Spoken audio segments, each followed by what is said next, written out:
Bill Samp. Hi, everybody, and welcome to Riverfront Stadium in Cincinnati, where this afternoon the Bengals take on the Miami Dolphins. It's an overcast, drizzly afternoon here in Cincinnati. It's been raining or drizzling off and on throughout the morning. The tarp was on the field until about 11 o'clock, and after they've taken it off, of course, has become wet, and this field is going to be slippery in spots. The Bengals and Dolphins come in the same position. Although the records are diametrically opposed, the Bengals are 4-5, Miami is 7-2, but both teams are one game behind their division leaders. Both have had the problem of moving the ball and scoring many points in these last 3 games. The Bengals have been unable to get it into the end zone, and the Dolphins have not been able to get it into the end zone much better. Last week, their defense was rock hard as they knocked off New England 17-5, and this is a young Dolphin defense, but it's getting better and better as each game goes along. The Bengals this afternoon will have Coy Bacon back in at a defensive end spot. Kenny Johnson will start at defensive tackle in place of Walter Johnson. Kenny Johnson was going to start at tackle last week against the Vikings in the absence of Eddie Edwards, but was unable to because of an injury. Lamar Parrish is out again as he re-injured his ankle Thursday of this week, so Mel Morgan will be starting at that cornerback spot again. Ike Curtis, of course, is out. Curtis probably will be out for the rest of the year, and chances are good that he'll be undergoing surgery on that knee in the near future, although the decision has not been made definitely. The Dolphins won the toss. They've elected to receive. The Bengals will kick off left to right as we look at Riverfront Stadium, north to south. The Bengals in their black uniforms, and the Miami Dolphins in their white or aqua. Their numbers a little bit more easily to ascertain than they were a few years ago. This is the first time since 1974 that these two teams have met. The Bengals have only beaten the Dolphins twice in regular season games, and they came in 68 and 69. Since that time, they have had no luck whatsoever.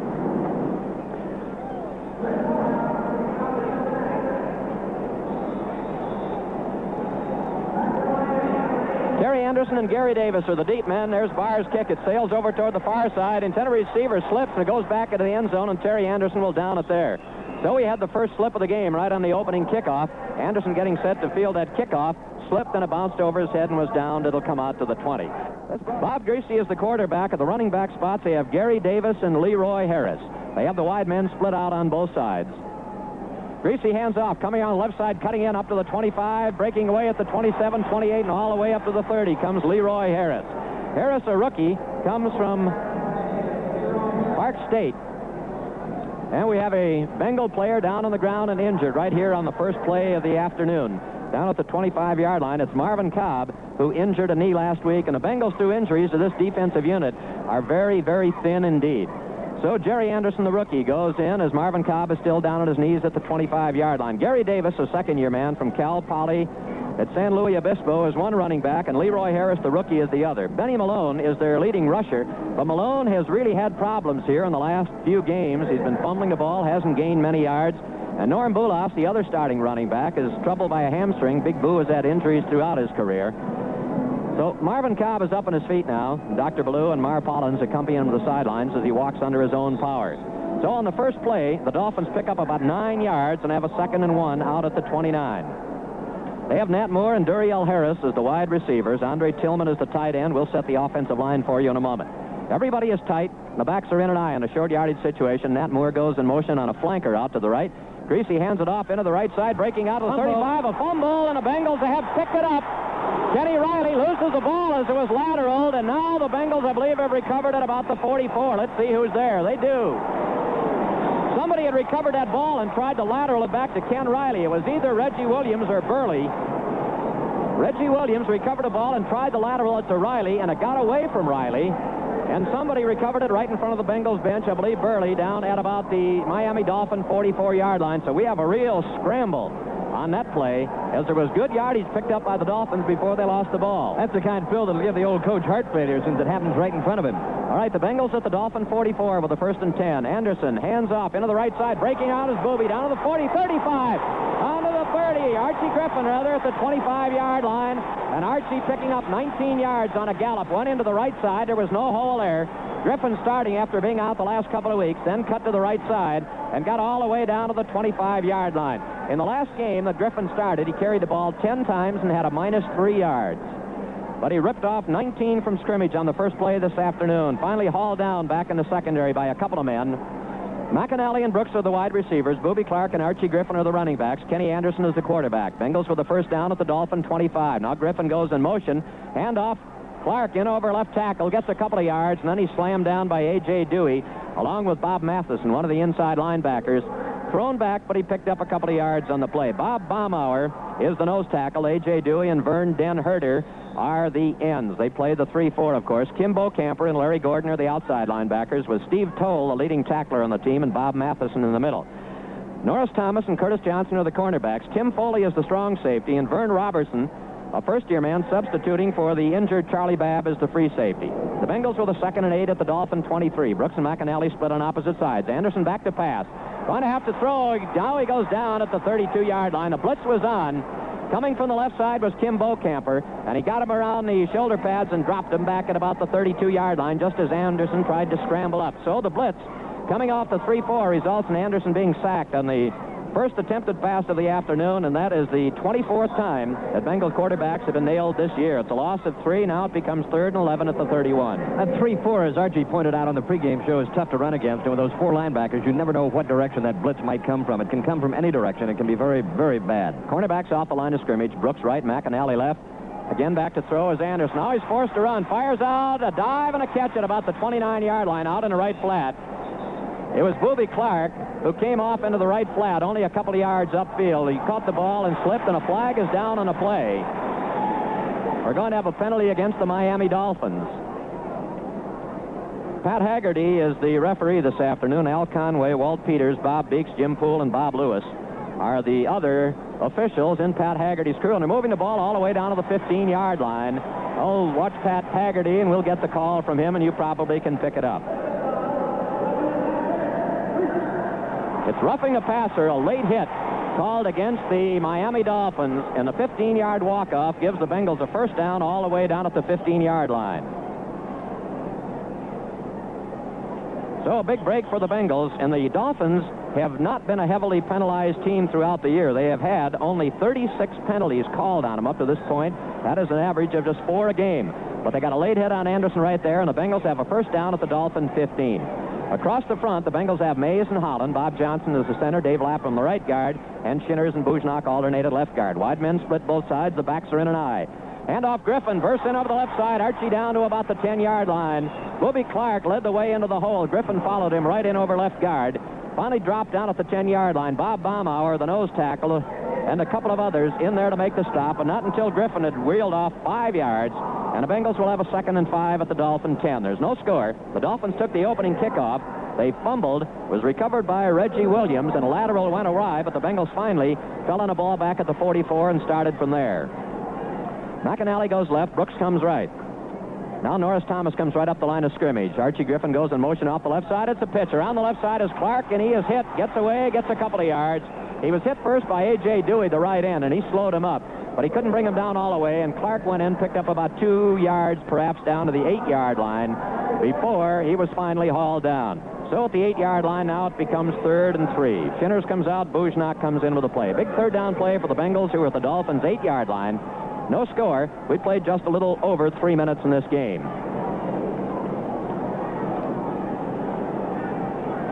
Well, now Billy Brooks on the flank, about 6 yards wide to the left. Now he comes in motion over toward the right side. With the 3rd and 3, Anderson drops back to throw. Again, the blitz is on. Looks, fires out in the flat over the head of Booby Clark, who tried to flag it down with one hand, but a flag is thrown on a play.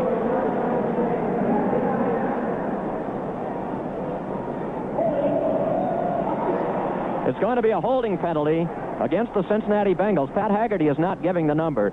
He just called it a hold against the Bengals, and it would either be 4th down or the Dolphins will elect a penalty, and it'll come out to the 18-yard line and be 3rd and 13. And they are going to accept the walk-off, which will bring it out to the 18-yard line. The Dolphins used a lot of coverages. As we heard Bill Johnson say in a pregame show, very, very difficult to diagnose. Holding called against Bob Trumpy.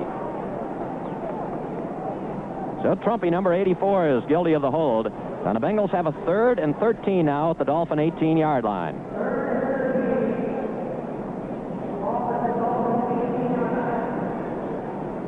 Norris Thomas, their left cornerback, is a first-year man from southern Mississippi. Vern Robertson, the free safety, also a first-year man. Now Trumpy comes over the right side. Wide men split on both sides, and Anderson drops back to throw. Looking now, he's forced to run off the right and is going to be hit. A flag is thrown, and Anderson is dropped back at the 27. I think the Bengals may be called for a nothing holder penalty. Bob Baumauer was the man in on top of Anderson. Kenny hasn't gotten much protection this afternoon thus far. So the Bengals, who were down as far as the 8, drew a 10-yard penalty that took it out to the 18, and now may be assessed with another one, or the Dolphins. Rufus Mays this time. It's called on Rufus Mays. The Dolphins have declined it, and Chris Barr will go in for a field goal attempt. Coming into the game, Barr is 9 out of 15. The line of scrimmage is the 27. It'll be about a 44-yard attempt. And Barr on the year, outside of 40 yards, is 1 out of 4. It'll be placed down by Marvin Cobb at the 34. The lines are down. The ball is snapped. The kick is up in the air. It is plenty long, and it is plenty good. So Marvin Cobb drills it from 44 yards out. There's timeout on the field with a score now. Bengals 3, Dolphins nothing. See what's new today in Chevrolet. It's good news, America. Chevy's new size Malibu. Good news about size, good news about food, good news about styling too. The new size Malibu is just full of good news, America. Good news about a nifty new size on the outside and an amazing amount of room on the inside. There's good news about trunk space, good news about ride and comfort and value. And the good news comes 3 ways, as a coupe, a sedan, and a wagon. It's a whole lot of good news, America, and it's at your Chevy dealers now. There's good news in the trunk space, in the ride and comfort too. It's good news, America, Chevy new size Malibu. It's good news, America, Chevy new size Malibu. See what's new today in a Chevrolet. Chevy new size Malibu. Chris Barr is now 10 out of 16 in field goals this year, and between 40 and 49 yards, he is now 2 out of 4. Was 1 out of 3 before that one from 44 yards out. So with 11:18 to go in the first quarter, it's the Bengals 3, the Dolphins nothing. Again, Anderson and Davis are the deep men as Barr kicks off. This kick is very high. We take it by Davis at the 5, up to the 10, to the 15, to the 20, to the 25, hit there and falls forward to about the 28-yard line.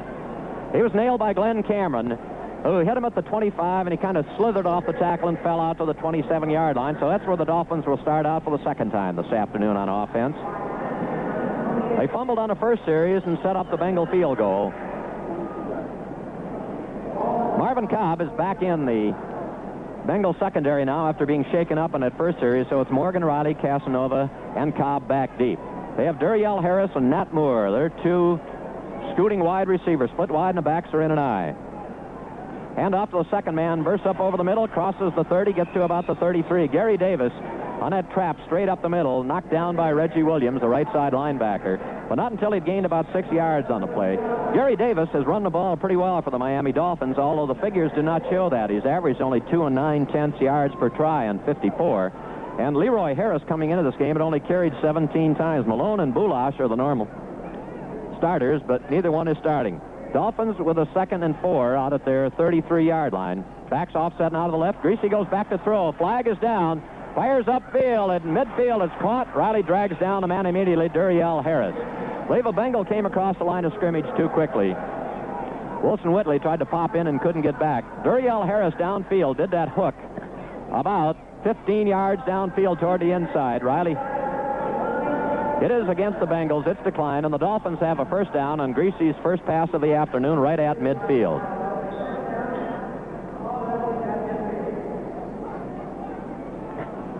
Greasy is the top-ranked passer in the AFC and second in the NFL behind Roger Staubach of the Dallas Cowboys. Now Moore and Harris go in a slot formation out to the right. Bob Greasy barking out the signals. Hands off around the outside comes Leroy Harris, and he breaks through for about 10 yards. All the way down to the 38-yard line before he's wrestled around by Jim LeClaire. He started in off the right side, then cut back toward the center of the field and ripped up 12 big yards. Went in right over left tackle and cut back down to the Bengals 38, and it's another quick first down. He's a 220-pounder at only 5'9" in height. He's a difficult guy to get hold of. Leroy Harris and Gary Davis, and the Dolphins with a first down at the Bengal 38. They have Nat Moore and Duriel Harris split on opposite sides. Bob Greasy fakes, back to throw, downfield quickly, incomplete. Intercepted by Riley. He's over at the 25 to the 30-yard line and out of bounds at about the 33. It popped off the hands of Duriel Harris down at about the 20-yard line, tipped away, and Kenny Riley picked it out of the air. Jimmy, it's amazing. Kenny Riley led the AFC in interceptions last year with 9, and that is his first one of the year. A lot of times, Phil, it's just being in the right spot at the right time, and when things are going bad for a ball club, as they have at times this year for the Cincinnati Bengals, you just can't seem to do anything right. But Ken Riley was in the right spot at the right time that time, did a little bit of a juggling act, but finally pulled the ball in, ran out of bounds at the 34-yard line. That's only Greasy's 8th interception of the year, so the Bengals stopped that threat. McAnally and Brooks now are split wide. Hand off Clark, in over the right side. Booby cuts out to the 40 and comes all the way out to the 42, and he rammed into Vern Robertson and just knocked him right straight back. But in the process of the collision, Clark went down. So from the 33-yard line, it's all the way out to the 44, an 11-yard burst in through the right side, and the Bengals have a quick first down. Bengals lead at 3-0 with 9:15 left to play in this first quarter. Chris Barr booted a 44-yard field goal. Drizzling off and on here at the stadium. McAnally right, Brooks left. Griffin and Booby Clark, the running backs behind Anderson. This time it's Clark in over the left side. Again, a good-sized hole opens up. Booby is up over midfield down to the Dolphin 48-yard line. Bob Baumauer, along with Steve Towell, pinned him down. Towell hit him at the line of scrimmage and spun him off balance, but he couldn't bring him down, and Booby fell forward, falling at the time, and still managed to pick up about 8 yards on the play, and it'll be 2nd and 2. So both Griffin and Booby Clark have been gobbling up good chunks of yardage here in this first quarter. McAnally right, Brooks left. Handoff in over the side goes Griffin, and he's hit. The flag is down. Nailed by Steve Towell, the inside linebacker, after a very short gain, perhaps a yard or two. Archie trying to go in left tackle. It's an illegal motion against the Cincinnati Bengals. First quarter, the Cleveland Browns leading the New York Giants by a score of 7-0. Here at Riverfront Stadium, the drizzle continues. It's raining very lightly, but yet right overhead, there are patches of blue sky. So the illegal motion penalty is walked off by referee Pat Haggerty. Against Pat McAnally, who may have gone before the ball was snapped or not lined up on the line of scrimmage, he is the split end. But an illegal motion would indicate that he might have gone a little bit too soon. So it'll be 2nd and 7 for the Bengals, now back at their own 47. McAnally far side, Brooks near side, back split behind Anderson. Anderson back to throw. The blitz is on. Fires upfield. It's caught by Griffin, who spins away and now is knocked down right at midfield. Right on him was Bob Matheson as Griffin went out on the left flat and took that pass at about the Dolphin 48-yard line. Upfield about 5 yards, spun around and dropped by Matheson at the Dolphins 49-yard line. So it is a gain of 4 on the play, and now the Bengals will look at a 3rd down and about 3. Glenn Bujnak checks in at left guard, and now the skies are clearing, and the sun is out partly here as we have some sunshine out on the field. I'm still on top of the dugout down here. You can see the rain falling.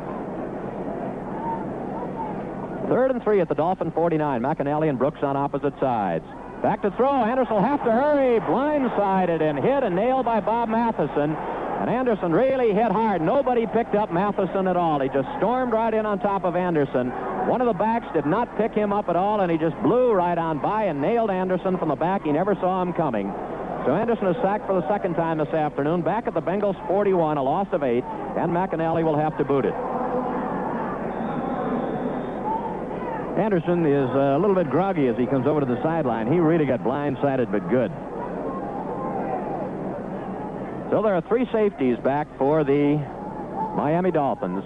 McAnally has the best net punting average in the league, and he gets a pretty good boot away. It'll be taken by Anderson at the 15. Running wide, cuts upfield, gets to the 20, to the 25, on the outside to the 30, and Reggie Williams comes over and will run him out of bounds at about the 34. So Terry Anderson. Direction was Freddie Solomon who ran it back, and there's a timeout on the field with the score, Bengals 3, Dolphins nothing. When you have a family, you just can't do it alone. Sailing is an art. Sailing is a science. To ride the wind across the finish line takes a flawless partnership. Rain keeps you up. The horse and jockey get the cheers of the crowd, but the trainer is the unseen partner in that winning combination. When you have a family, you just can't do it alone. No matter how you arrange your life or your tennis game, there's a time when you just can't do it alone. Rain keeps you insurance agent is well qualified to be your partner. He can protect those you love and the precious things you own. It's good to know you can turn to Grange Mutual for auto, home, business, and homeowners insurance, and for life. Let's be partners. The Dolphins were only 6-8 last year, but with the return of Bill Arnsparger, their defensive staff is back together, solidly entrenched, and they are an improved ball club this year. The Dolphins start out. Hand off, going into the lines. Leroy Harris, a hold is there. He's out to the 40, going the other side, a 45 and a 47-yard line. Started left, cut back to his right. Finally, Wilson Whitley came back to haul him down. Big Leroy Harris found running room in over that left side. Romped it upfield for 12 yards to the 47 and a quick Dolphin first down. The running games of both teams have been operating pretty well this afternoon. Greasy has thrown a couple of passes, been intercepted once. Anderson's been sacked a couple of times.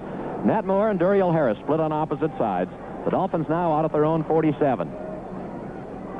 Greasy back to throw. It's a quick out. Throws it out in the right flat. Is caught down at the 45-yard line goes Nat Moore with Kenny Riley. A quick out to Nat Moore over on the left side. A short pattern that time, but it's good for about 7 or 8 yards. Spotted down just inside the Bengals' 45-yard line. In fact, they put it right at the 44, so there's a gain of about 9, and it'll be 2nd and 1.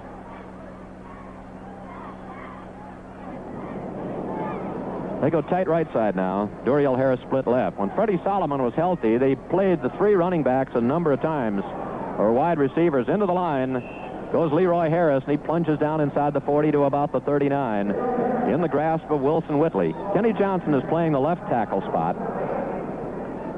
Wilson Whitley is the right tackle. Gary Burley is the left end. Coy Bacon is the right end. That is the Dolphin first down inside the Bengals 40 at the 39.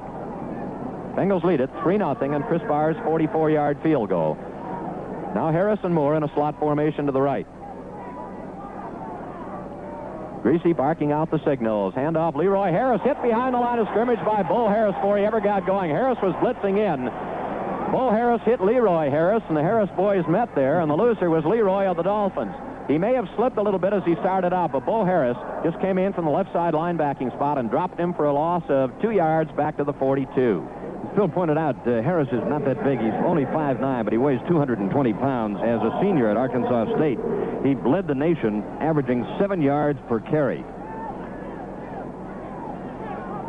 Now they split the wide receivers at opposite sides. The backs for the big split. 2nd and 12 at the Bengal 42. And Greasy goes back to throw. Looks, now fires upfield down the middle. Incomplete, off the hand of Nat Moore. 3 men were down there around him, Mel Morgan, Riley, and Marvin Cobb. Moore got one hand on the ball, his left one, I believe, as he reached out, but couldn't hold on to it. He threw it right down the middle running that post pattern, so it's incomplete. And now back at the Bengals 42, the Dolphins will look at a 3rd and 13. Once again, Bob Greasy got good protection from people like Mike Current, Larry Little, Jim Langer, Kuchenberg, Wayne Moore, those people up front. A lot of experience up there, and they do a good job of protecting their quarterback. Kenny Johnson comes off now, and Glenn Cameron comes in as the Bengals go to that 3-4 defense. Yeah, with Little and Kuchenberg and Langer, that's as good an interior as there is on any team. And they've obtained Mike Curran from Tampa Bay at right tackle, Wayne Moore at left tackle. Passing situation, 3rd and 13. Greasy back to throw. Looking now, he's going to run. He's down to the 40, be hit and dragged down at the 36-yard line by Gary Burley. So Greasy moves it down to the 36-yard line. It'll bring up a 4th down now and about 7 yards to go for the first down. And Garo Yepremian is not coming in, so it indicates that they're going to boot. It would be about a 53-yard field goal attempt, so they are going to boot it away. Mike Michelle, the rookie from Stanford, is the fella who does the punting for the Miami Dolphins. So Gary Burley sliced back from his left-end spot and hit Bob Greasy in the middle to drop him. Steve Holden is the middleman. Jerry Anderson and Tony Davis are on the flanks for the Bengals. There's a snap back to Michelle. Takes plenty of time, angles it high, but it goes right straight down the middle of the field. Holden calls a fair catch, drops it, and the Dolphins have it at the 7-yard line. Holden never should have tried to fair catch the ball at the 7. It went right through his arms, and Rusty Chambers fell on it, and the Dolphins have the ball at the 7-yard line. Now there's a timeout on the field with the score, Bengals 3, Dolphins nothing.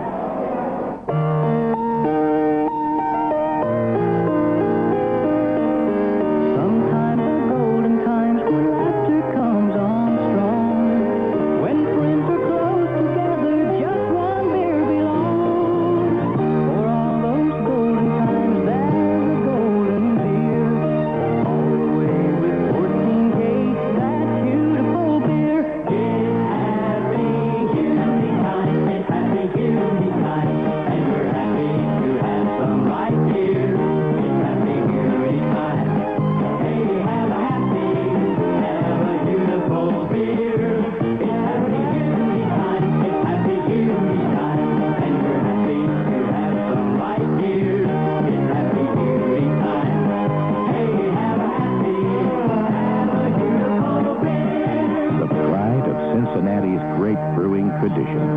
Liverpool Brewing Company, Cincinnati. The Dolphins have run off a play. They made about a yard down to the 5. It's 2nd and goal. They've got Nottingham and Davis now in at the running back spots. Leroy Harris went out.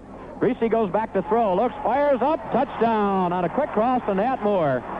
Nat Moore on a quick slant in front of Mel Morgan, and the Dolphins, as a result of that fumble by Steve Holden at the 7-yard line on the punt, have capitalized on it. A 5-yard touchdown pass from Greasy to Nat Moore, and the Dolphins go out in front by a score of 6-3. That was a quick slant. Greasy hit Nat Moore, and now Yepremian will attempt the extra point. The lines are down. Waiting for the snap. It's high. The ball is placed. Yepremian's kick is up in the air, and it is good. So there's timeout on the field. Score now, Dolphins 7, Bengals 3. Some people wonder, why spend money on replacement windows when they already have good windows in their home? Well, maybe some of these New Sash customer letters will help you understand why. Dear Mr. Johnson, I wondered about spending money on New Sash windows, but my reservations are now gone. My wife thinks they're beautiful and very easy to clean. But the amazing thing is that they keep the thermostat on 65 degrees all winter long, and our furnace only comes on 4 or 5 times a day instead of 10 or 15 times in the past. Thank you. Our New Sash windows are paying for themselves. Well, if fuel savings are important to you this winter, give Bill Johnson a call at 267-8396. New Sash is the only window with a good housekeeping seal of approval, and New Sash replacement windows are custom made for a perfect fit. Call Bill Johnson at 267-8396 and let him show you how to save up to 30% or more in heating costs. That 24-hour number again, 267-8396. Always ask for the original New Sash. 8 plays, 65 yards, not including the fumbled punt by Steve Holden, which set it all up. And the Dolphins have scored with 3 minutes and 3 seconds remaining in the first period to take a 7-3 lead over the Cincinnati Bengals. Mike Michel does the kicking off now. Steve Holden is the deep man with Tony Davis and Jerry Anderson on the flanks. So Steve Holden's fumbled on a punt, sets it up, and the Dolphins go in 2 plays. There Michel gets the signal. He's the sidewinder, and there's a boot. It's a low-line drive that bounces at the 20, and it'll be picked up by Jerry Anderson at the 15 to the 20. Running laterally, gets to the 25, hit, and will go down at about the 26-yard line. And there was a fumble. I believe the Dolphins are indicating that they have the ball. Let's see. But the officials haven't said yes yet. Apparently they're ruling that the ball is dead. A big huddle of Dolphin and Bengal players around the ball down at the 25-yard line, and they indicate that the Bengals have the ball. So they almost lost it again in dangerous territory. All it may have been either, I believe, from the indication by the Dolphins, they may have recovered it, but the ball was dead. So the Bengals will have it at the 25-yard line. 50 seconds left to play in this first period. McAnally goes left. Brooks comes right. Griffin and Clark are the running backs. The Dolphins play that 3-4. They've got both the outside linebackers up on the line of scrimmage. Anderson fakes and slow draw, gives off to Clark, and he doesn't get anything. Booby Clark on the draw, hit by Bob Matheson, and then plenty of others right there, and got back to about the line of scrimmage, and that was it. Let's pause 15 seconds for station identification. This is the Cincinnati Bengals Football Network. You're listening to the voice of the Cincinnati Bengals in Central Ohio, WMNI, where you'll hear the best in country music. We are your good neighbor, WMNI in Columbus. The Dolphin cornerbacks playing about 8 yards off the line of scrimmage. Bengals with a 2nd and 10 at their own 25. Anderson goes back to throw. This time throws out a flat the 30. It's caught by Griffin. He'll get up to about the 33. Griffin coming out in the right flat, caught that ball about 5 yards beyond the line of scrimmage, ran it for about 3 more. Matheson and Bocamper, a couple of linebackers, were over there to knock him down. Spotted up at the 33. It's a gain of 8, and now the Bengals will have a 3rd and about 2. Now Linville Elliott checks in, or Tony Davis checks in. Booby Clark comes out. Griffin comes out. Elliott goes in. So we have Johnson and Elliott in there. McAnally comes out. The Bengals have made a lot of substitutions. Pete Johnson, Tony Davis.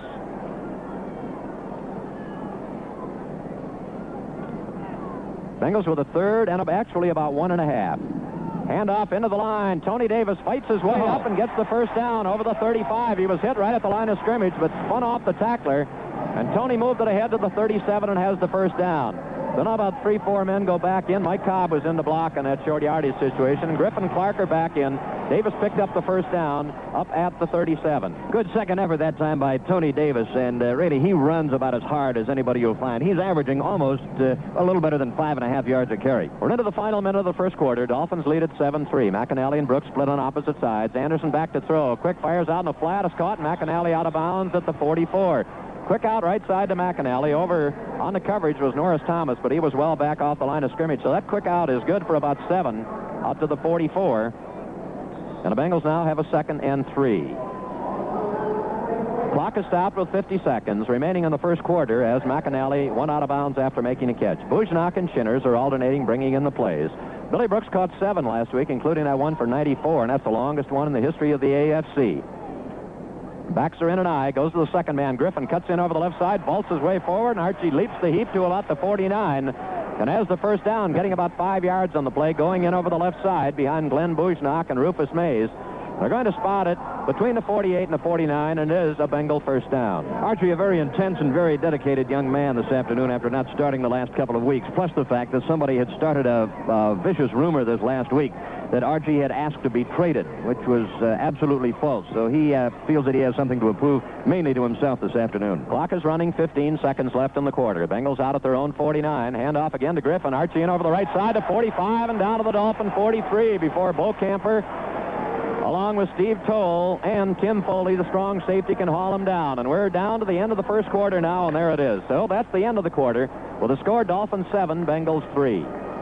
Change side.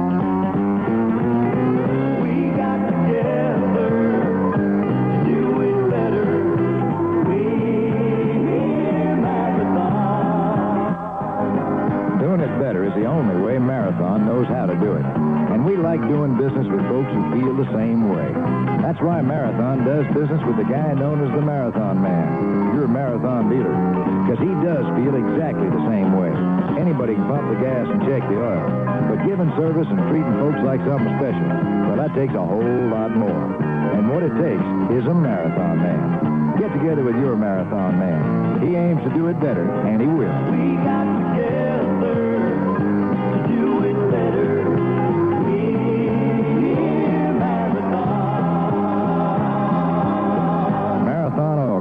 We got together to do it better, and we did. Talking with you on the phone, playing a contest or two, and some great music. That's my show.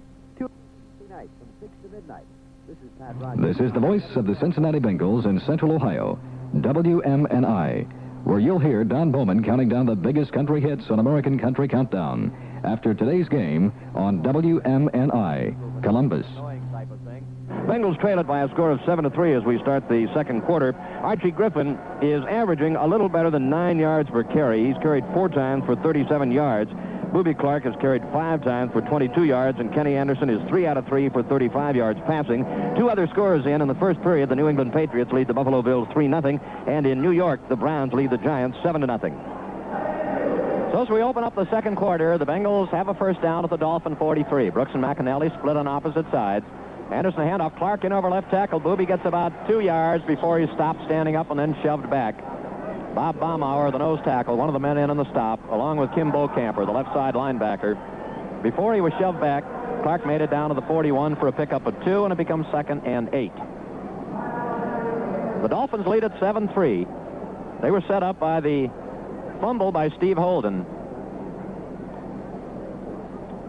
Correction, they're bringing in the chains to measure. I'd put down 1st and 10 inadvertently. It was 1st and about 3, and it's going to be, or 2nd and 3. It's going to be just a wee bit short of the first down.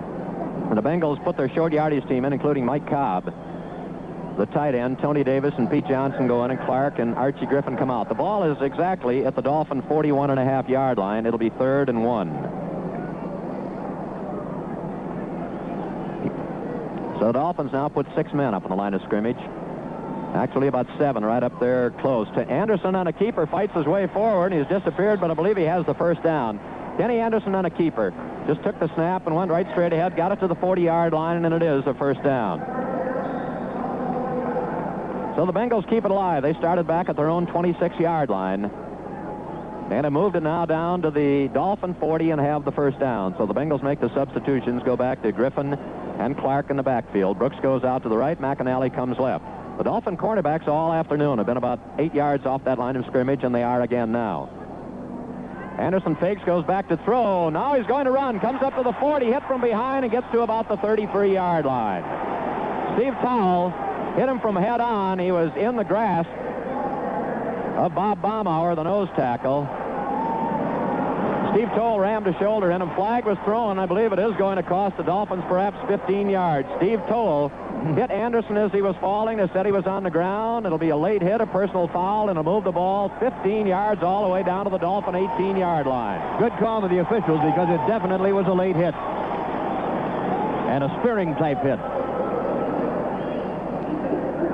So the late hit by Steve Toll, the linebacker, cost the Dolphins 15. And the Bengals will have a first down at the 18-yard line. He was in the grasp of Baumauer and it fell when Toll, coming in exactly the opposite direction, rammed his head and shoulder into Anderson as he was on the ground, and it cost him 15. McAnally near side, Brooks far side. Big split between Clark and Griffin behind Anderson. Handoff, Booby in over right tackle. Doesn't get much of anything. Manages to wiggle his way ahead for perhaps a yard and a half, yard or two. Steve Towle and Baumauer, the rookie from Alabama, combined to make the stop. This Dolphin defense is young. They have 5 rookies or first-year men on it. Up front, both Baumauer and Dewey are rookies. Bo Camper, one of the linebackers, is a first-year man. Vern Robertson and Norris Thomas, 2 of the defensive backs, also first-year men. They put it down at the 17. It'll be 2nd and 9. The Miami defense very tough last week. Gave up only 71 yards rushing to the New England Patriots. Trumpy switches sides left to right. It's not that he lines up on the wrong side. They do that on purpose. Anderson fake, dumps it over the line, incomplete. The pass was too high to Griffin. Just a little dump over the line in the left flat, and Anderson disgusted with himself. Griffin reached up high, and it's fortunate there were a couple of Dolphins around there, but no one intercepted it because there'd have been nobody back there. So it comes to the 17 now and becomes 3rd and 9. Dolphins primarily a zone club. Usually when you get inside the 20, though, almost everybody goes man-to-man. Except the Minnesota Vikings last week. They play it about all the way down to the 10-yard line. Hasn't been a pass thrown in Billy Brooks' direction yet. Brooks over the right side.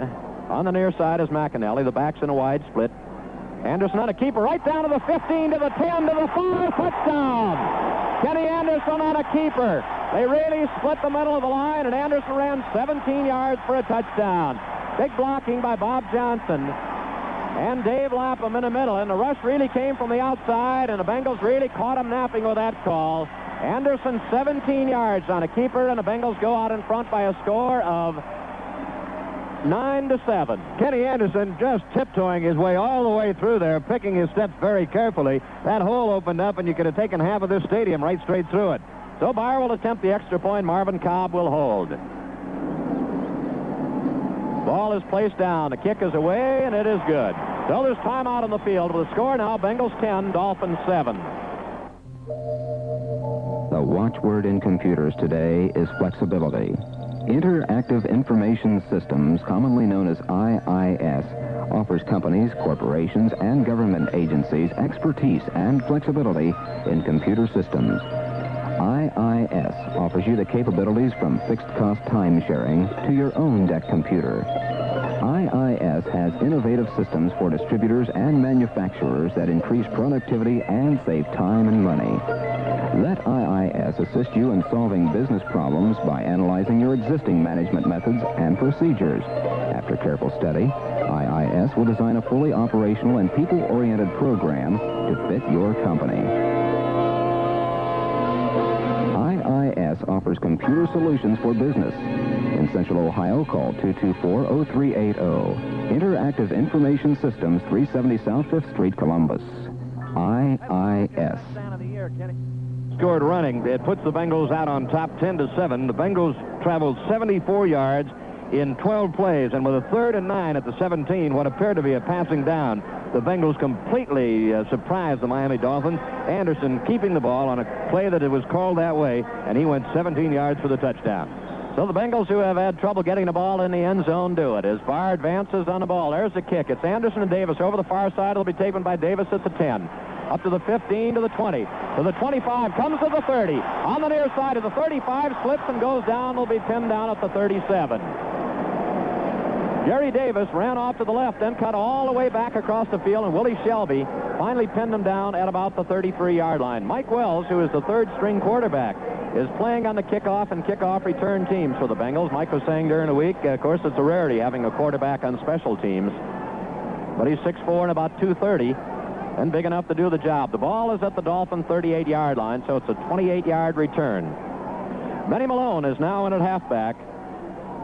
Harris is the other running back. The flanker right. A quick pitch is Benny Malone around the left side. Malone gets up to the 40 to the 42, gains about 4 on the play before he is pulled down by Bo Harris, the left side linebacker, and along with Mel Morgan, the cornerback on that side. So Benny Malone making his first appearance of the afternoon. You know, it's an odd thing about Malone. He has been their leading rusher. But coming in these last few games, he has picked up like 18, 5, and 5, and has been fumbling the ball and has been relegated to the bench. So it's a gain of about 5, and it'll be a 2nd and 5 now for the Dolphins out at their own 43. They line up tight with the flanker only about a yard wide to the left. They're in an eye again. This time it's Leroy Harris, the first man in the left side, and there is nothing there. He's hit and slammed down by Jim LeClaire right at the line of scrimmage. Tried in over left tackle, and LeClaire plugged that gap right there. Wilson Whitley was also there. And they're going to give him about a yard on the play up to the 44, so now it'll become 3rd and 4. Kenny Johnson is playing left tackle on defense, the first time this year that he has been at a tackle spot. He would have been there last week against Minnesota, except for the fact that he was injured. That was Harris's 8th carry of the afternoon for 45 yards. Bengals lead at 10-7 here in the second quarter. Nat Moore and Duriel Harris split wide on either side. Greasy backed off, but the ball was never snapped, and the Bengals come across, and that'll be an illegal procedure, I believe, against the Miami Dolphins. It is. Greasy backed away, but Jim Langer had not snapped the ball, so it'll cost him 5 back to the 39, and now it'll become 3rd down and about 9 yards to go for the first down. I was talking with Bob Greasy as the Dolphins came on the field this afternoon, Phil. As you know, earlier this season he had some eye problems, and they outfitted him with glasses. And it looks very strange to stand there talking with a quarterback, any football player, who's wearing glasses under that face mask. Almost looks like something from outer space. Yeah, I got some windshield wipers. The Dolphins are going with the 3 wide receivers now. They had Nat Moore in there. Anderson is also in there. So they've got Nat Moore in a backfield spot and 2 wide receivers out on either side. So it's 3rd and 9, Dolphins at their own 39. Now Greasy goes back to throw. Looks, has plenty of time, fires it up the middle. It's caught down at the Bengals' 43-yard line. It was Nat Moore, and trailing right with him to drag him down was Reggie Williams. But a big thing was that Bob Greasy had all the time to throw. Nobody was putting any pressure on him at all. He had time to wait for the break, and then he popped it in for about 19 yards down at the Bengals' 43 and a first down. Greasy is now 4 out of 6 for the afternoon for an even 50 yards and, of course, 1 touchdown. Harris goes out to the far side. To the near side comes Moore.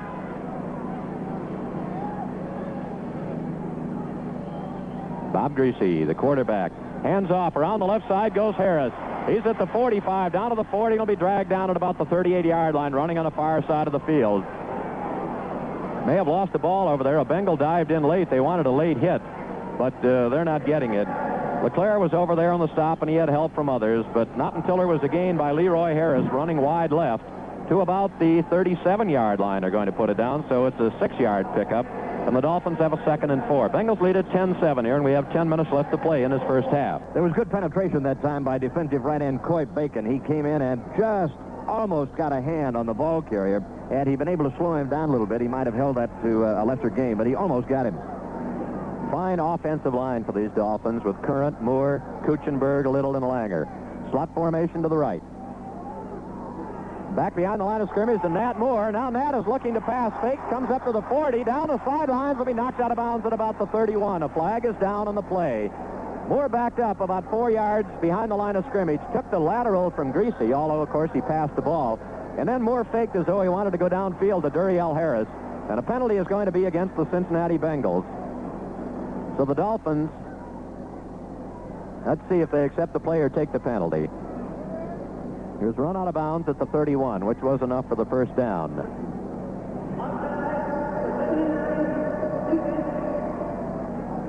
It was against Coy Bacon, and the Dolphins will take the play because they made about 6 yards on it. Down to the 31, it will be a first down. So the Dolphins, who started out at the 38 after taking the kickoff, have moved it now down to the Bengals 31-yard line and have the first down. Moore goes out to the right. Harris comes left. Andre Tillman is the tight end. He lines up left. The running backs are Gary Davis and Leroy Harris. They have a big split behind Greasy. Now Greasy goes back to throw. Looks, fires upfield, incomplete. Looking back at the 25-yard line was Gary Davis, the halfback, and the pass was a little bit high, went off his hand, but no Bengal defender could get to it. This harmlessly fell incomplete, and it will be 2nd and 10. The Dolphins at the Bengals 31-yard line. It stops the clock with 9:40 remaining in the half. Greasy perhaps unloaded that just a little bit before he wanted to that time. The protection was not quite as good as it had been. Both Coy Bacon and Kenny Johnson were there and lowered the boom on Greasy just as he got rid of the ball. Harris and Moore will go in a slot formation now over to the left. And Davis and Harris will take a wide split again behind Greasy. Now Moore comes in motion right side. A handoff on the draw play. Running wide to the right. He'll get very little, down to about the 27. Bo Harris, Wilson Whitley, and a couple of others are over there to knock him down. He did manage to gain about 3 yards perhaps on the play. They're going to put it at the 28-yard line, so it will be a 3-yard pickup, and now it becomes 3rd and 7. And the Dolphins make a couple of substitutions. Andre Tillman goes out. They bring in a new tight end. They bring in the 3 wide receivers. All of the lights are on here now at Riverfront Stadium as it is very overcast once again, and the rain continues to fall now a little harder than before. Bulash in the backfield, and they put 3 wide receivers, 2 out to the left, 1 to the right. Go with 3 of them now. And Greasy goes back to throw. The blitz is on. Greasy looking. Now he runs away, still looking. 35 upfield, intercepted. At the 25-yard line, running out of bounds. On the far side of the field is Bo Harris. Bob Greasy that time looking for broken patterns downfield, threw to a receiver down about the 15-yard line, and Bo Harris just cut in front of him and intercepted it and ran it out of bounds on the far side of the field. So interceptions blunt another drive. That's the second one this afternoon that Greasy has had picked off. And there's time out on the field with a score, Bengals 10, Dolphins 7. See what's new today in a Chevrolet.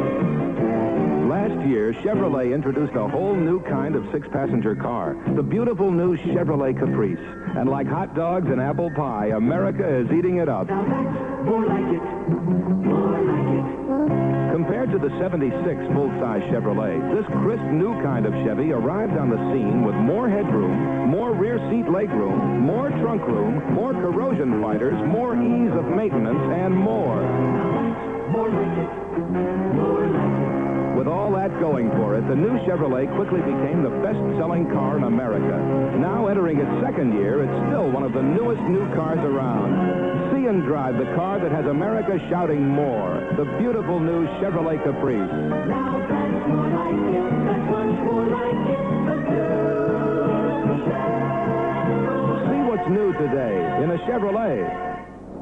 That's the second time Bob Greasy has been intercepted this afternoon. One by Ken Riley. That was Riley's first of the year. This one by Bo Harris, his second of the year. The leader in that category for the Bengals is linebacker Reggie Williams with 3 interceptions. Jim LeClaire has 2. In the second quarter now, Chicago, the Bears leading Minnesota by a score of 7-0. Rain falling hard here at Riverfront Stadium now. There are a lot of empty seats. Well, they filled in pretty well, but there's a few thousand that didn't come this afternoon here in the rain and drizzle at Riverfront. Bengals lead at 10-7. The Bengals took a 3-0 lead. Greasy passed 5 yards to Nat Moore to give the Dolphins a 7-3 lead, and then Kenny Anderson ran 17 yards on a keeper to give the Bengals a 10-7 lead. So the Bengals on Bo Harris's interception have the ball at their own 25. McAnally and Brooks on opposite sides. The backs are in an eye. Anderson gives it to Griffin, the second man. Archie pops in over the left side, moves it out over the 25 to perhaps the 27 or 28-yard line. Griffin tackled by 3-4 Dolphins, including Bob Baumauer, the nose tackle. Give Archie about 2.5 yards on the play. It'll be second down and a long 7. Phil, of Miami's 13 running plays this afternoon, Harris has run 10 times for a total of 54 of Miami's 70 total yards rushing. Boobie Clark and Archie Griffin again in an eye. McAnally and Brooks on opposite sides. Bengals out at their own 28 with second and about 7.5. Anderson gives it off to Griffin. Archie cuts in the left side, and Harrison much of a hole there. He got back just about to the line of scrimmage, and that is all. A.J. Dewey, Bob Matheson, a number of others. The flag is thrown on the far side of the field. So let's see what it's going to be. Apparently going to be against the Bengals. They're moving backwards.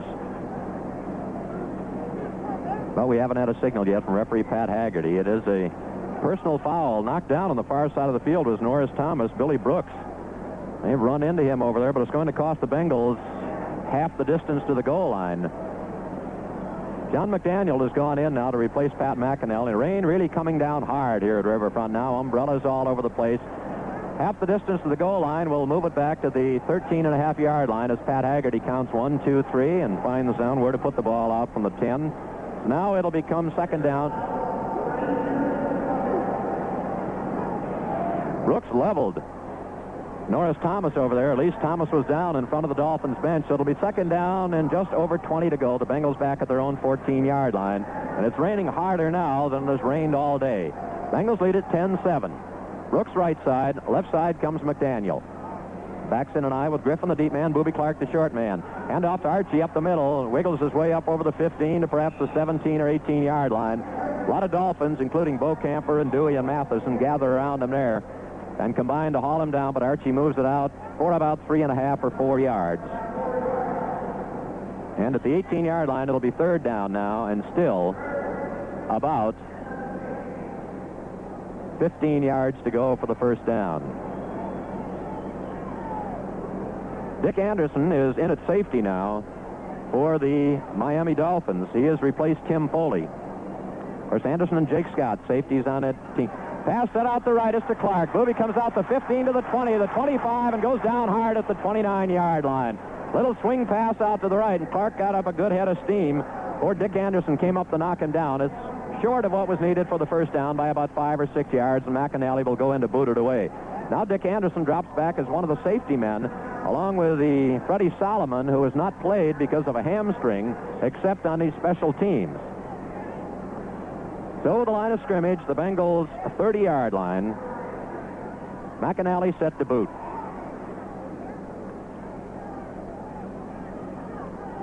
Snap is high, but McInally pulls it down. Gets a booming spiral away that Anderson will take and step out of bounds at the 31-yard line. He'll be thrown down by Jerry Anderson right there. He was out of bounds. The Dolphins pointing. They want a foul of some kind, but nothing is called as McInally punted that one right to the sideline. There's timeout on the field. Score Bengals 10, Dolphins 7. When you have a family, you just can't do it alone. Grange Mutual protects you every day. Grange Mutual with you all the way. Your partner in protection. One of the great partnerships of the silver screen was Douglas Fairbanks and Mary Pickford. Their screen partnership blossomed into man and wife. Their home, Pickfair, is still a West Coast tourist attraction. When you need a partner in protection, your Grange agent will be Johnny on the spot. Now is the ideal time to form this partnership. You can protect the precious things you own and those you love, and have a partner when you need help. Call your Grange agent today. Grange Mutual with you all the way. Your partner in protection. When you have a family, you just can't do it alone.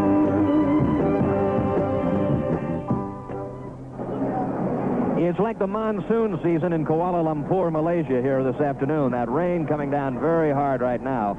The Bengals lead the ball game by a score of 10-7. We have 6 minutes and 13 seconds remaining in the second quarter. The Dolphins have taken over following the punt by Pat McInally. The official still holding onto the football, wrapped in a towel, and he will put it down at the 31-yard line. The Dolphins send Harris and Moore on opposite sides, starting out at their own 31. Bengals lead at 10-7. Greasy gives off into the left side, goes Davis, spins away, and will be dropped at the 35. Hit at about the 33, dropped at about the 35. Let's pause 15 seconds for station identification. This is the Cincinnati Bengals Football Network. This is the voice of the Cincinnati Bengals in Central Ohio, WMNI. Follow the football action of the Notre Dame Fighting Irish, Saturday afternoons here on your sports leader, WMNI, in Columbus. The Dolphins with a second and long 6, just short of the 35.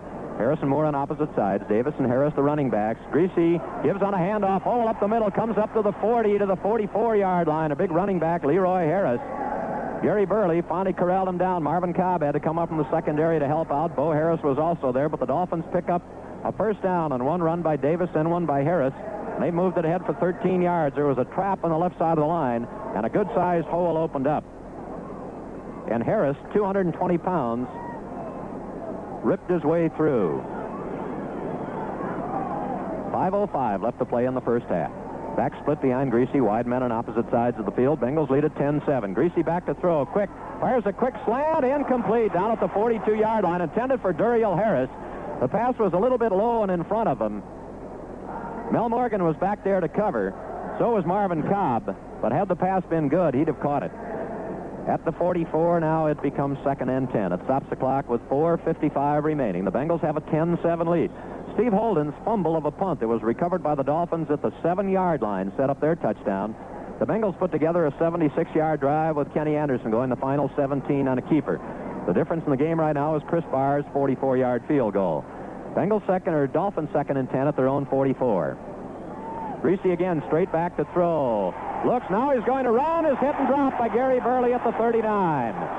Gary Burley nailed Greasy as he tried to go up the middle. Everybody was covered. Greasy could not find anyone, and Burley gets the first sack of the afternoon. On the Dolphin quarterback, it's a loss of 5, and now it'll be 3rd down and 15.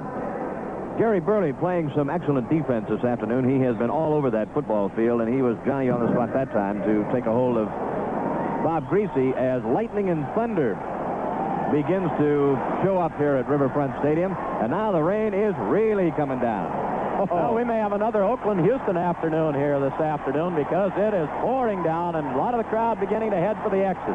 Only one back in behind Greasy. 3 wide receivers. Greasy back to throw. Looking, fires downfield. It's incomplete at the 30-yard line. Good defensive play. Reggie Williams was picking up Nat Moore as he came out of the backfield. And Greasy threw long right down the middle on the post, but he couldn't quite hold on to it. So Mike Michelle will go into punt with 4:18 left in this first half. Now it's the hardest rain that we have had all day. We played 2 games here at Riverfront against Oakland and Houston in the past when this field was just covered with water. And as hard as it's raining right now, it'll be covered with water very, very quickly. The line of scrimmage is the Dolphins 40. Tony Davis is the sole safety back for the Bengals. Now Cobb and Morgan drop off to pick up the wide man. A snap. Michelle gets it away. Hangs up there. Tony Davis signals fair, drops it, and falls on it himself at the 31. So the Bengals are really having trouble holding on to that football, but fortunately Tony Davis recovered his own fumble that time, and the Bengals will start out at the 31. Now, just as quickly as that heavy rain started, it has let up a little bit. Not raining as hard, but still coming down fairly hard, and the water on this near side of the field now is beginning to congregate on the field. There's a good puddle down at the Dolphins 40 that strings right across midfield down to the Bengals 40 and all the way down to about 30 where the water is really collecting. So with 4:10 left, the Bengals will take over at their own 31. It was that fumbled punt by Holden that set up their only touchdown. The backs are offset to Anderson's left. Handoff. Archie skitters his way up through the line, and Archie gets to about the 35 as he wheeled in through the right side of the line. Bob Matheson, number 53, and the man who made famous that old 53 defense that the Dolphins used in their Super Bowl days, the man who made the stop. Bujnak comes out. Shinners goes in with a play. There was a gain of about 4 yards on the play out to the 35, and it will be 2nd down and 6. Bengals lead it 10-7, 3:40 time remaining. Matheson's one of those talented linebackers they'll be talking about years to come. 11-year veteran, 6'4", 235 out of Duke. Bengals tight left. Brooks split out to the right. Anderson hands off. In over the left side goes Booby Clark, and there wasn't much there on that one. May have made a couple of yards. Booby tried to move that ball right straight ahead, and there were a lot of Dolphins there to meet him, including A.J. Dewey, the right end, the rookie from LSU. Dewey blocked a punt last week against New England that set up a Dolphin touchdown. Very interesting. Dewey blocked 3 punts in a high school all-star game in Louisiana, and that enabled him to get his scholarship to LSU. He was given it on the basis of those 3, and he blocked 1 last week. Out at the 37 now, the Bengals have a 3rd and 4. McAnally and Brooks split on opposite side. The blitz is on. Anderson throws out. It's caught by Trumpy. He'll be run out of bounds at the 38. It's short of the first down. Trumpy coming out of the backfield was covered over there very tightly by a linebacker, Kim Bocamper.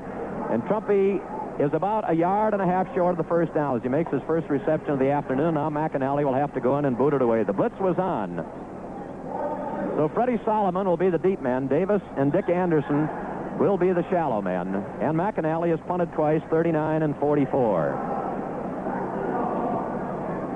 2:48 is the time remaining. Freddie Solomon is their leading punt return man. Long time taking on a snap. It's back to McAnally. He gets a wobbly punt away that will bounce at the 30, go down to the 20-yard line, bounce to about the 18, and the Bengals will down it there at the 18-yard line. So McAnally punted it over the head of the safety man on the far side. Solomon couldn't get over, too, and he got a pretty good bounce. So it was a 44-yard boot, and the Dolphins, with 2:37 left, will be starting at their 19-yard line. Bengals lead at 10-7. Now that rain is almost non-existent. For about 45 seconds to a minute there a while back, it really came down almost so hard you could almost flat out the far side of the stadium. Now it has let up, and some of the fans who had left are returning to their seats. The Dolphins last year, for the first time in Don Shula's tenure, failed to win 10 games. They were an injury-racked crew last year. Moore and Harris on opposite sides. The running backs are Harris and Davis. Greasy goes back to throw. Fires it on the flat at the 10-yard line. Out to the 15-yard line. Dragged down will be Harris at about the 19. Leroy Harris took it out. Right over with him to nail him was Bo Harris. So they meet again. A little swing pass out on the right flat to Leroy. Gained only, well, he just about got it back to the line of scrimmage, and that was all. In fact, he actually lost about a yard in the play as they put it down at the 18, and it'll be 2nd and 11. And the Dolphins will probably not get another playoff before we get to the 2-minute warning. As they come up to the line of scrimmage, they are going to be out of time. And there is the whistle. 2-minute time. There's timeout on the field. Score, Bengals 10, Dolphins 7.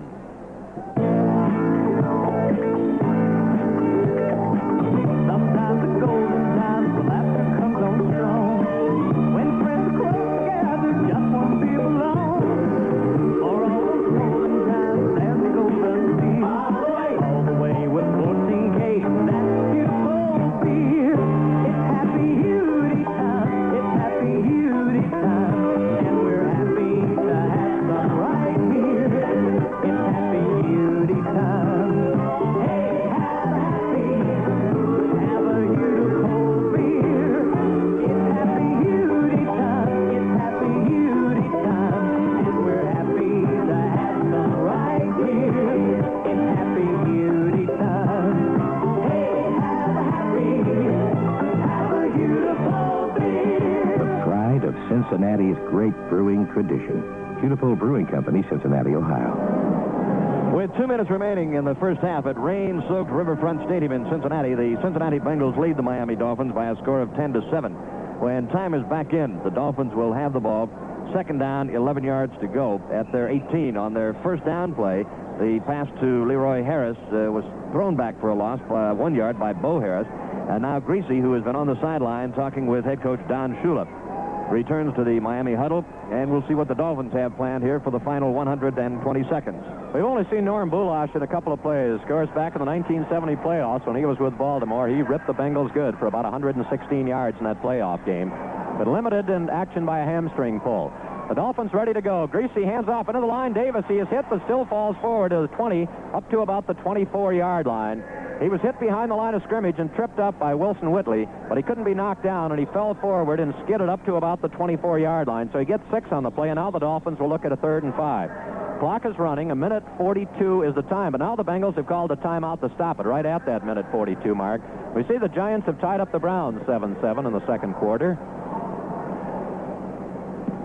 New England playing Buffalo again, and New England has 4 losses now, and they're just about out of this thing with 1 more loss over in that Eastern Division. And Buffalo is one of the teams that knocked them off at Foxborough, and they're playing a return match back in Buffalo today. Would you believe that in the second quarter, the Chicago Bears are leading the Minnesota Vikings 10-0?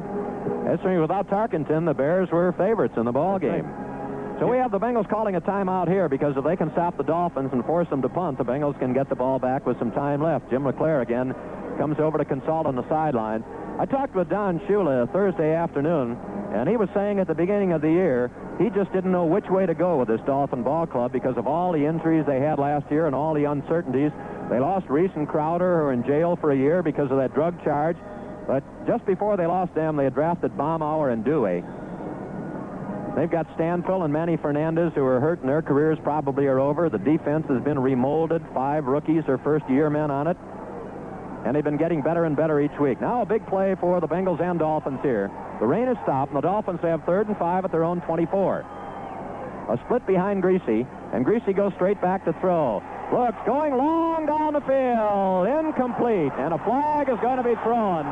Pass interference is going to be called against Mel Morgan. He had the back of the jersey. He just spun him around all the way down at the Bengals 40. So the strategy goes awry, and the clock is stopped now with 1:33 left.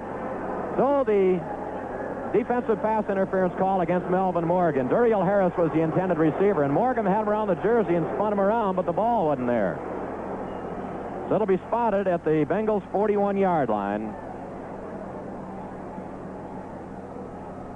Greasy was going for broke from 3rd and 5 back at his 24. Morgan had tight coverage on Harris, but was called for interference. The Bengals now dig in at their own 41-yard line with 1:33 left. The Bengals lead it 10-7. Moore goes out to the right. Harris comes to the left. Leroy Harris and Gary Davis are the running backs. A big split. Generally a pass off this type of formation. We'll wait and see. Greasy gives it to Davis. Into the line. Down to the 35, to the 33 and 31-yard line goes Gary Davis, the rookie. And now the Dolphins will call a timeout. Bo Harris finally in there to make the primary stop, but Mel Morgan helping out Jim LeClaire also. But they ripped up about 9 or 10 yards on that play all the way down to the 31. Greasy expended a timeout to stop the clock here with 1:26 left. It is just a wee bit short of a first down. It'll be second and perhaps inches or a foot to go. Davis was averaging less than 3 yards a carry coming into this afternoon's ball game, but he's been eating up big chunks of yardage here this afternoon. Update on the scores now. Tampa Bay leading the Detroit Lions 7-0 in the second quarter. Tampa Bay 0-9 this season, 0-23 over a 2-year period, closing in on that record of 29 straight losses set by the Chicago Cardinals between 1942 and 1945. Also in the first quarter, the New York Jets lead Baltimore by a score of 3-0. Following today's game, the Bengals are back home again next Sunday against the New York Giants. 2 weeks from today, we'll be in Kansas City to face the Chiefs.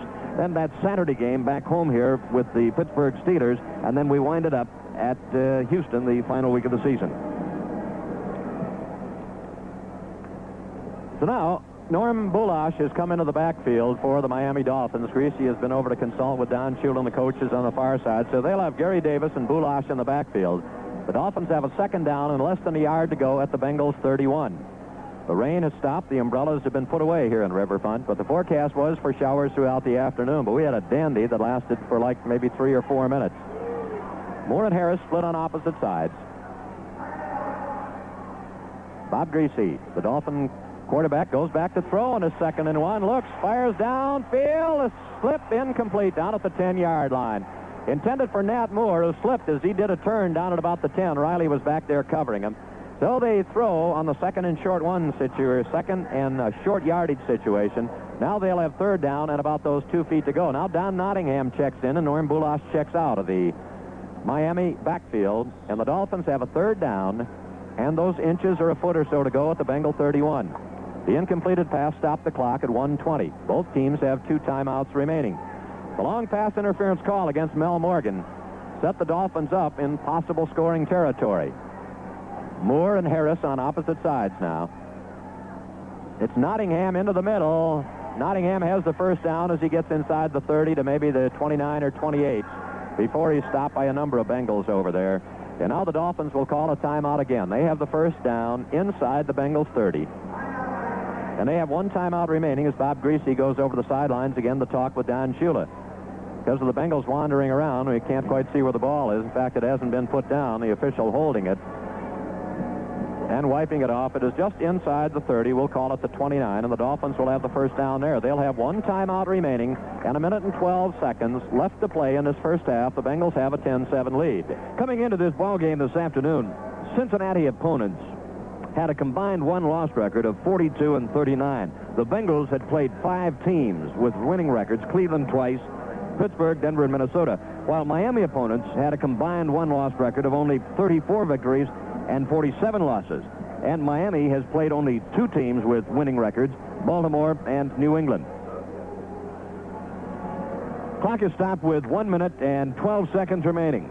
First half, the Bengals with 3 points in the first period, 7 in the second. Miami with 7 points in the first period. Their touchdown set up when Steve Holden fumbled a punt, and the Dolphins recovered inside the Bengals' 10-yard line, and in 2 plays, they went in for the touchdown. The Steelers play Dallas later on this afternoon. The Bengals need help again with 5 losses. The Browns and the Steelers have both lost 4. But certainly the Bengals cannot afford to lose another game. They're going to have to win everything that's left to have any chance. 1st and 10 at the 29. Moore and Harris on opposite sides. They've got the regular running backs. Greasy back in to throw. Looking. Now he's going to be chased and hit and dragged down way back at the 44-yard line. Gary Burley gets his 2nd sack of the afternoon. Then Coy Bacon was in there to help him out. Duriel Harris had gone all the way down into the end zone, but Greasy never had an opportunity to get the ball to him, and that play is a loss of 15 yards as Burley gets his 2nd sack on Greasy this afternoon. It was Burley who hit Fran Tarkenton last week on the play that he broke his ankle, and Burley, of course, sent that telegram to him saying how sore he was. The Dolphins are going to go without any huddle. Greasy goes back to throw. This time he looks, fires down the middle, intercepted. Mel Morgan, 25-30, 35-40, 45 at midfield, loses the ball, and who has it? A Dolphin territory at the 47. The Bengals have it. I believe I said Mel Morgan. It was Marvin Cobb who picked that pass off very, very low, right about the shoe tops, down at the 15-yard line. The 3rd interception on Greasy this afternoon. And Marvin Cobb ran it all the way back to the Dolphins' 47-yard line, where he apparently lost it on the far side of the field, but the Bengals recovered it. And now the Bengals have 49 seconds left to do something about it. Tony Davis and Willie Shelby are in the Bengals' backfield now. The Bengals have 2 timeouts remaining, 49 seconds left. Brooks and McAnally split on opposite sides. Anderson back to throw. There's no blitz. Looking, fires upfield, knocked down by a linebacker. Knocked down by Bob Mathis on the 39-yard line. It was intended for Elliott. It goes incomplete, and now it'll be 2nd and 10 at the 47. The clock has stopped, 45 seconds left. So 3 times this afternoon, the Dolphins have been thwarted while down in Bengal territory by interceptions. The first by Kenny Riley. The second one was picked off by Bo Harris, and this one by Marvin Cobb. Matheson that time made an effort to do just what Cobb had done a moment before, and that's pick one off his shoe tops. He had a hand on it, but was diving for it and couldn't pull it in. The Bengals would like to get down far enough, of course, to at least get a field goal here. The cornerback's about 8 yards back. Into the line, running Tony Davis. He's down inside the 40 to about the 39-yard line. Tony Davis on that trap draw up the middle. Gains 8, and at the 39, it'll be 3rd and 2. The Bengals will go without benefit of huddle, and now a timeout is being called by the officials. Nope, they tag it on the Bengals. So the Bengals call the timeout at the 39, and now the Bengals will also have 1 timeout remaining. I thought the officials had called time momentarily while they toweled off the football, but they did not. The Bengals are assessed with 1, so the Bengals go back to talk it over. They were going to go without a huddle, but something was mixed up, so they decided to expend one of the timeouts, and now they also have just 1 remaining. Following today's games, and we told you the remainder of the schedule for Cincinnati. Houston, following today's game at Seattle, plays 3 games at home and 1 on the road. They face Kansas City, Denver, and Cincinnati at home. They play at Cleveland. The Cleveland Browns, as I said, are facing the Giants today in New York. They have 2 and 2 left following that game today. They're at home against Los Angeles and Houston. They play 2 of them on the road at San Diego and Seattle. Pittsburgh, following today's game with Dallas, has 3 games away from home and 1 at home. They play at New York against the Jets. They play here in Cincinnati and at San Diego, and they face the Seahawks at home of Seattle, and those are their 4 games remaining.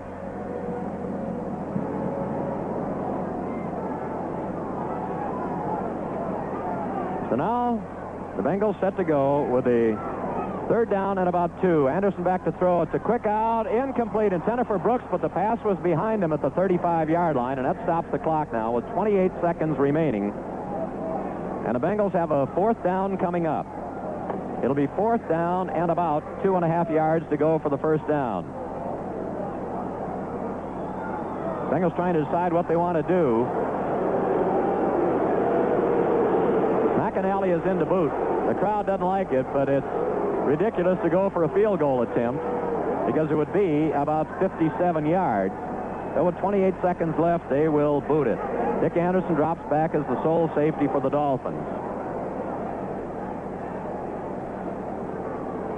McAnally has punted 3 times, 39 and 44 yards. Anderson was lined up all the way over this side of the field. Now the Bengals, a flag goes down, and the Bengals are going to be assessed 5 yards for delay of game, and nothing ran off the clock.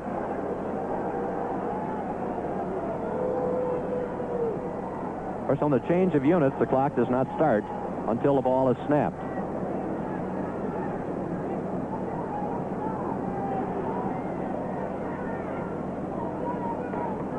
Dick Anderson is the only man back. There's a snap back to McAnally. Boots it away. It will land at about the 5-yard line and will not go into the end zone. It goes out of bounds at the 4. Oh, McAnally gets a 41-yard boot that goes out of bounds at the 4, and with 18 seconds left, the Dolphins will take over there. So, barring something unexpected, the Bengals will walk off with a 10-7 halftime lead. And the Dolphins' only touchdown set up by a fumble on a punt by Steve Holden that the Dolphins recovered at the 7-yard line. And Bengal interceptions, 3 of them, have shut off other possible Dolphin drives. Bob Greasy, coming into the ball game this afternoon, had only been intercepted 6 times, and he has had 3 of them picked off here. Greasy, the leading passer in the AFC, and second in the NFL behind Roger Staubach. Bengals into their 3-4 defense now. Everybody jammed in tightly. The back's only a couple of yards behind Greasy, and Greasy is just going to flop on it. Not taking a chance with a slippery field and a wet ball down right in the shadow of their own goal. And they will let the time run out now. The Bengals could stop it for one play, but it wouldn't do any good. They just flop on it again. So both teams leave the field, and this first half now has come to an end, and we'll be back with more after this timeout. Over the last 25 years, computers have transcended from science fiction conjecture to reality. It's truly amazing the advances that have been made in computer technology. Solutions to business problems by computer systems have increased productivity in sales, manufacturing, distribution, and accounting. Interactive Information Systems, more commonly known as IIS, is a computer systems company that has developed people-oriented packages, giving companies and corporations throughout America that competitive edge. IIS offers innovative systems in database management, inventory management, and material requirements planning. For computer solutions for your business, call IIS. In Central Ohio, call 224-0380. Interactive Information Systems, 370 South 5th Street, Columbus. IIS. Samp back at Riverfront Stadium along with Jimmy Crum, where we're at halftime here, and they're putting the tapes out on the field for the pass, punt, and kick contest. The Bengals, of course, hold this 10-7 lead. So Jimmy Crum will be along to talk about the first half in a moment. Our score here at halftime, the Bengals 10, the Dolphins 7. And the crowd begins to scramble for cover, and the umbrellas go up. McAnally and Brooks are the wide receivers. Clark and Griffin are the running backs. Bengals 2nd and 8 at their own 25. Wide split behind Anderson. Can he go straight back to throw? Looks, fires it over to Booby. Can't hold on to it at the 20-yard line. A pass was a little high. Clark got his fingertips on the ball. Had he held on to it, it wouldn't have been much of a gain because he was well covered. The official statistics show Anderson 6 for 7 in the first half. That doesn't agree with our figures. He missed more than one pass, but that's what we'll have to go by because that's official. So Shinders comes out. Bujnak goes in. The Bengals now at their own 25 have a 3rd and 8. Bengals lead at 10-7. The opening minute here of this third quarter. Brooks to the right. McAnally to the left. Cornerbacks 8 yards off the line of scrimmage. Anderson goes back to throw. Looks. Fires down along the sidelines. Brooks catches it. But he was out of bounds, they say, at the 46-yard line. And Brooks, who ran all the way over to the stands, slams the ball down unhappily. Caught it out of bounds, so it's incomplete, and McAnally will have to go in to boot it away. Brooks tried desperately to get that second foot in bounds. Way over on the far side of the field in front of the Dolphins bench. It was a deep out. But McAnally goes in now. Freddie Solomon will be the deep man, the only safety back for the Miami Dolphins. Tough break for the Bengals, and a tough even for Billy Brooks. Tougher even for Brooks because he made a nice stab to get that one up in the air, but just could not bring that trailing foot down and drag it inbounds. And McAnally has the best net punting average in the AFC, exceeded by only 2 men in the NFC, although Ray Guy's average is about 4 more yards per game. There's a snap back. McAnally gets a high floater away. That Freddie Solomon goes over and catches at the 40 and is knocked down right at the 42. A fumble, and the Bengals have it. Leave John McDaniel. I'll tell you, Booby Clark hurt his ribs, but he's the guy that created the fumble. As Clark went down and really belted Dick Anderson, he coughed up the ball, and John McDaniel fell on it for the Bengals over at about the 42-yard line. So the Dolphins fumble the ball, and Booby Clark was holding his ribs and his arm as he came off. He really jarred Freddie Solomon, and John McDaniel flopped on it, and the Bengals have the ball at the Dolphins' 42. And Pete Johnson has gone in at fullback now, replacing Clark. So the Bengals get a break. Created by Clark. McAnally and split on opposite sides. Handoff into the line. Archie picks his way through, gets down to about the 38-yard line. Wiggles in through the right side. Bob Baumauer, along with Matheson, finally made the tackle on it, but Griffin, moving those feet quickly, wiggled in through that line, managed to get about 4 yards on the play down to the 38, and the Bengals will have a 2nd and 6. Booby Clark continues to hold his left arm and his rib cage on that left side as he walks up and down in front of the Cincinnati bench. He, in hitting Solomon, gave himself a good shot. Brooks near side, McAnally far side. The Bengals are at the Dolphins' 38. Hand off back against the flow. Pete Johnson in over the 35 to about the 33. The flow went left.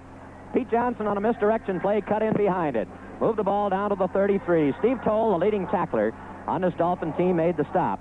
Toll averaged 15 and a half tackles a game last year, the all-time Dolphin high, and he broke his old record. Mike Cobb goes in as the Bengals go to 2 tight ends now on the 3rd and 1 situation, and Tony Davis and Pete Johnson are the running backs. The ball is at the Dolphins' 33, 3rd and 1. Dolphins have 8 men up on the line of scrimmage. It's Pete Johnson bursting through inside the 30 to the 28, in over left tackle. And he has the first down, gaining about 4 or 5 yards on the play. So now McAnally goes back in, and Booby Clark is right back in to replace Davis. And the Bengals moving, have the ball down inside the 30 at the Dolphins' 28-yard line. In the first quarter now, Baltimore leads the New York Jets 6-3, and that Chicago-Minnesota game is now in the 3rd quarter. The Bears still leading the Vikings 10-7. The Bengals at the Dolphins' 28. Brooks near side, McAnally far side. Anderson gives the ball in. Clark in over right tackle. Booby fights his way in for a couple of yards, and then he's shoved back. He may have got down as far as the 25 before he was shoved back by 3 or 4 Dolphins. Down the bottom of the stack, number 83, Vern Den Herder, number 73, Bob Baumauer. The ball is just shy of the 25, so give Clark 3. Make it 2nd and 7. Bengals lead at 10-7. We have 11:35 left here in this 3rd quarter. The Giants and Browns were tied 7-7 at the end of the half. David Mays, of course, playing quarterback in place of the injured Brian Sight. Now coming in motion is Griffin over the near side, and Anderson goes back to throw. Looks, fires over the middle. It's deflected, incomplete. McAnally was shoved, and a flag is thrown down at the 15-yard line. Larry Gordon and Vern Roberson were back there. Let's see if it's against McAnally, though.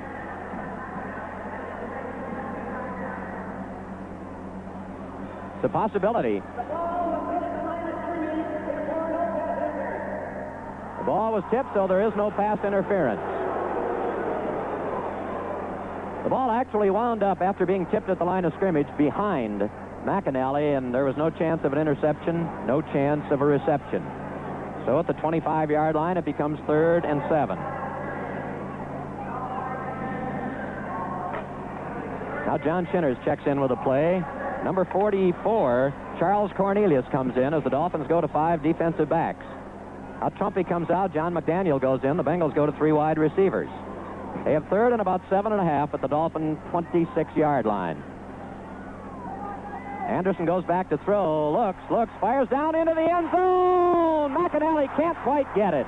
Right at his fingertips, covered down there by Tim Foley. McAnally reaching out and making a semi-dive just short of the end line, back in the end zone, and a ball was thrown just about a foot or two too far.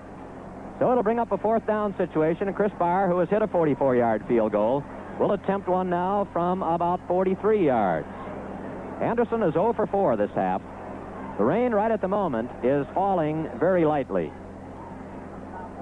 So Barr, who is 1 for 1, 10 for 16 on the year, will try one from 43. It's placed down. The kick is up in the air, and it is good. Barr hit from 43 yards out.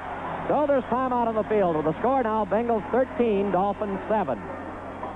Miami came into the game this afternoon just 1 game behind Baltimore in the Eastern Division of the AFC. Baltimore with an 8-1 record. Miami 7-2. Miami trying to stay alive in that Eastern Division, catch up with Baltimore, at least perhaps be the wild card team in the playoffs. The Bengals right now lead it by a score of 13-7. We have 11:06 remaining here in the 3rd quarter at Riverfront Stadium. Gary Davis and Terry Anderson are the deep men. Barr kicks off. It'll be high, not too long. Taken by Davis at the 8. Follows his wedge up to the 15, to the 20, to the 25, and hit and will go down at about the 32. So a return of about 22 yards by Gary Davis. Jim Corbett in on the stop along with Glenn Cameron, and the Dolphins will take over at that point at their own 32. So Dick Anderson's, or rather Freddie Solomon's, let's make it Anderson, fumble on that punt, recovered by John McDaniel, resulted in an eventual Bengal field goal. The Dolphins start out at their own 31. The backs are in and I. They have Davis and Leroy Harris. They bring Nat Moore over to flanker on the right side. Now a quick pitch around the side comes Harris. He cuts in, gets to the 35, and will hit there and go down hard. Casanova, along with Jerry Anderson, who's in at the safety spot, dragged him down. Marvin Cobb also coming up to make the stop.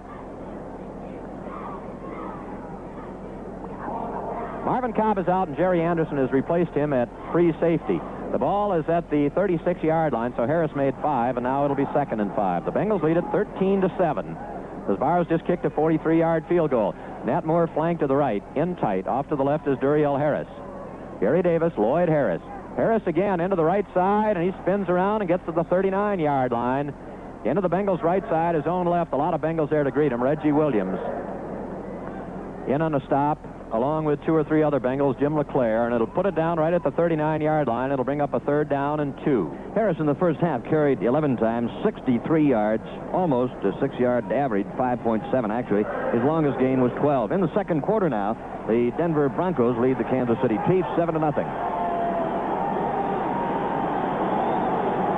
The crowd spurring on this Bengals defensive unit. Nat Moore goes off to flanker to the left. It's 3rd down and about 2 at the 39. Handoff on an end around is Nat Moore. Mel Morgan can't get him. He's up to the 40. Jerry Anderson misses him, and Casanova will knock him out of bounds way down at about the Bengals' 35-yard line. Nat Moore and Casanova get into it down there.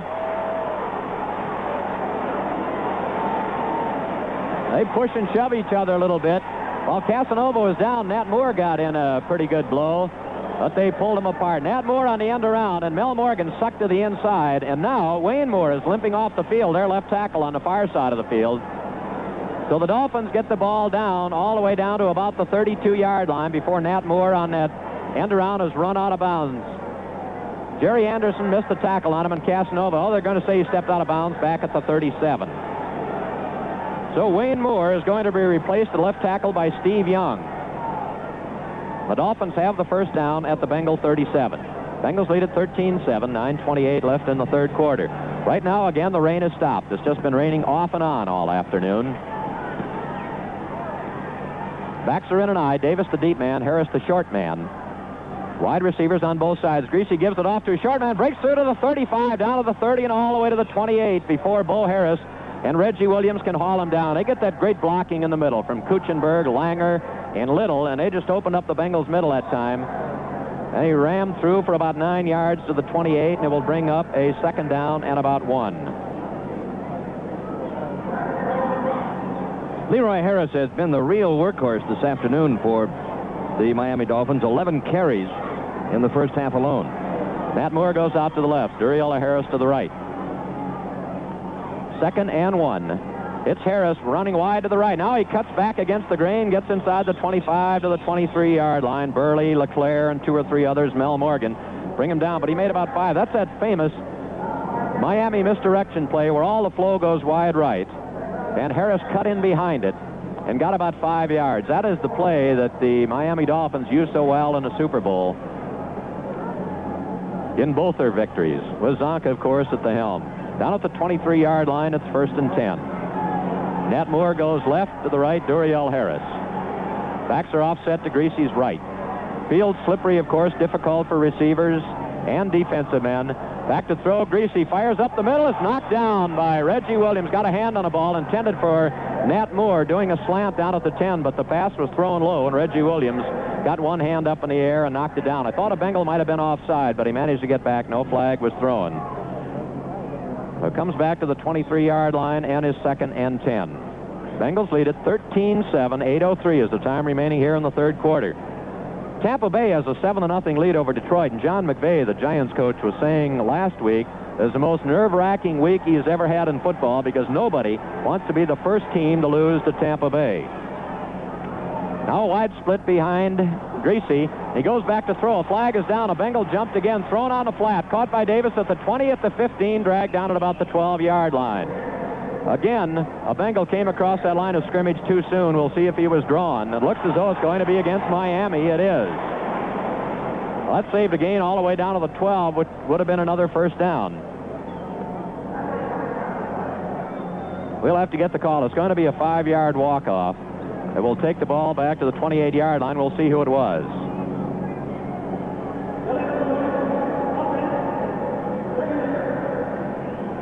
Now, we didn't catch who it was against, but there was an illegal motion.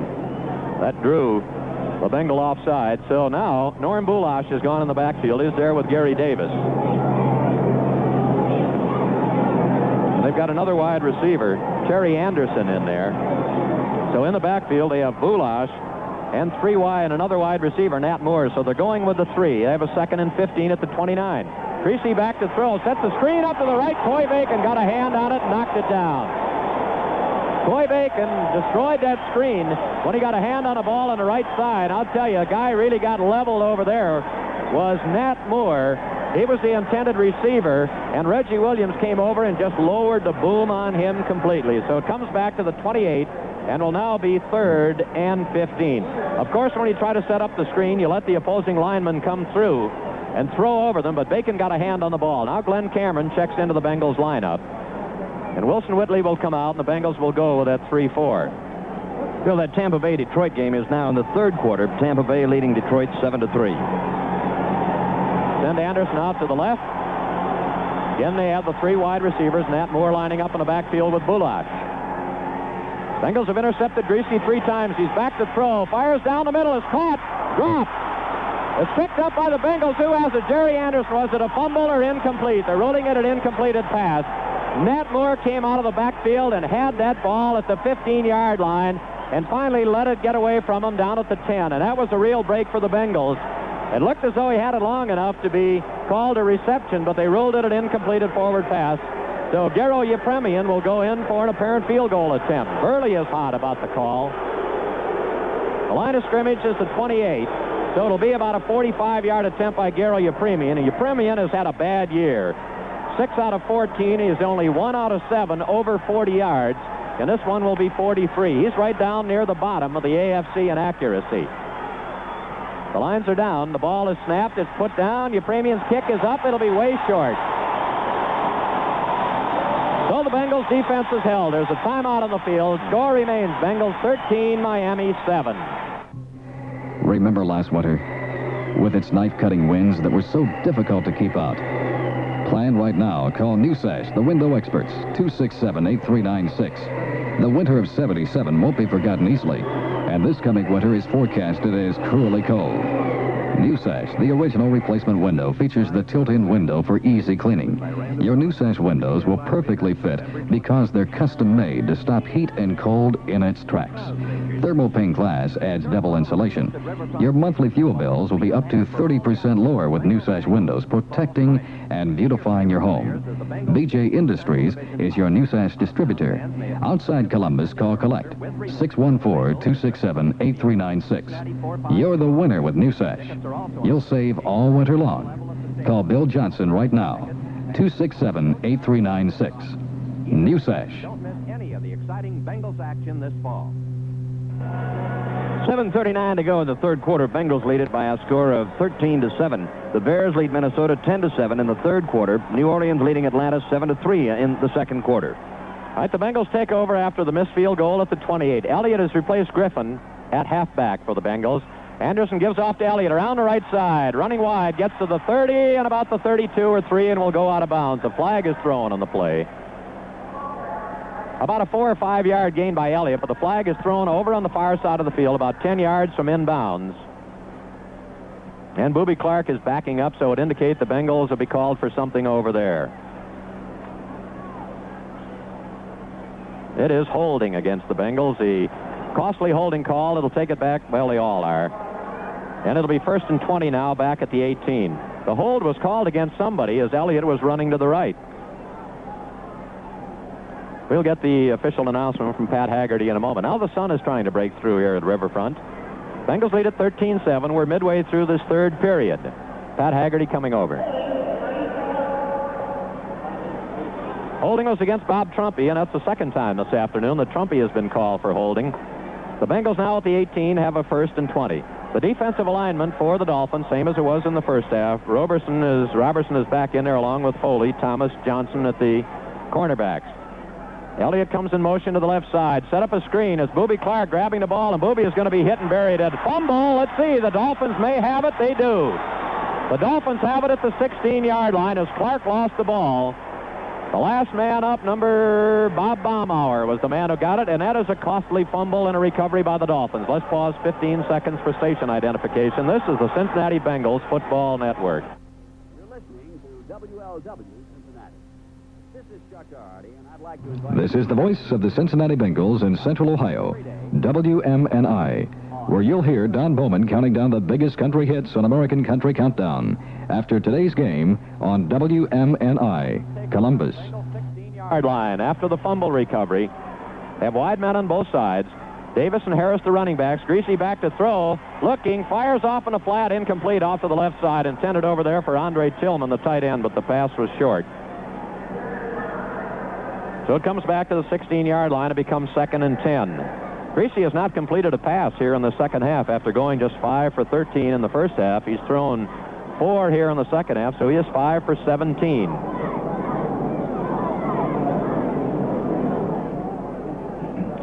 Clock is stopped with 7 minutes and 22 seconds remaining in the third quarter. 2nd down, 10. The ball at the 16-yard line of the Cincinnati Bengals. Moore goes to the left, Duriel Harris to the right. A wide split behind Greasy. Harris and Davis at the 16-yard line. Greasy goes back to throw. The blitz is on. Throws it out in the flat, incomplete. Bo Harris got in there blitzing from the left side, but Greasy got the pass away off in the left flat intended for Gary Davis, and he's limping as he comes up. Over to cover him was Jim LeClaire, and he'll be going out of the ball game now. Norm Bulash will come in to replace him. So at the 16 now, the Dolphins have misconnected twice on passes, and it becomes 3rd and 16 as it gets rather bright here at Riverfront Stadium. It's rained hard a couple of times during the game. The field is slippery. 7:18 left in this third period. The Dolphins have a 3rd and 16 at the Bengals 16. They go with the 3 wide receivers now. Bulash is the only running back. Anderson goes out wide to the left. They have Nat Moore in the backfield. Bulash, the only running back, in behind Greasy. Greasy goes back to throw. Looks, fires into the end zone, is caught. It'll be a touchdown. Hooking back was Duriel Harris. And he caught it down about the 2-yard line, pulled away from Mel Morgan, and went in for the touchdown that ties this game up.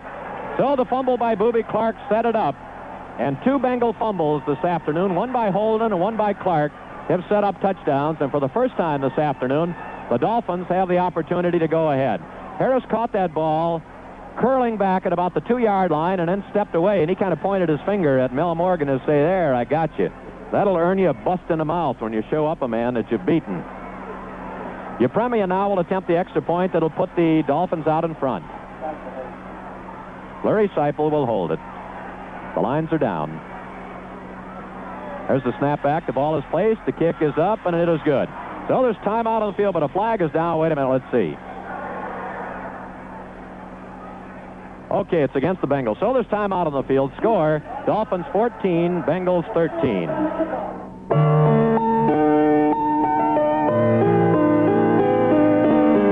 Sometimes are golden times when laughter comes on strong. When friends are close together, just one beer belongs. For all those golden times, there's a golden beer. Always with 14 cakes, that beautiful beer. It's happy Judy time, it's happy Judy time, and we're happy to have some right here. It's happy Judy time. Hey, have a beautiful beer. It's happy Judy time, it's happy Judy time, and we're happy to have some right here. It's happy Judy time. Hey, have a beautiful beer. The pride of Cincinnati's great brewing tradition. Beautiful Brewing Company, Cincinnati, Ohio. Once before this afternoon, the Bengals found themselves behind. That was 7-3 in the first quarter after the fumble by Holden, which Miami recovered at the 7, went in 3 plays for the touchdown. Now the Bengals, once again, following a fumble, this one by Boobie Clark, find themselves behind on the pass from Greasy to Harris. See if they can come back and do the same thing this time that they did in the first quarter. Michelle will kick off, and Holden is the deep man with Anderson and Davis out about the 10. He only takes about a 4-yard advance. The kickoff is from the 40 because of that penalty. And the kickoff backs up Holden to the 2. He comes straight out to the 10, to the 15, to the 20. Gets out to the 25, and will go down at about the 26-yard line.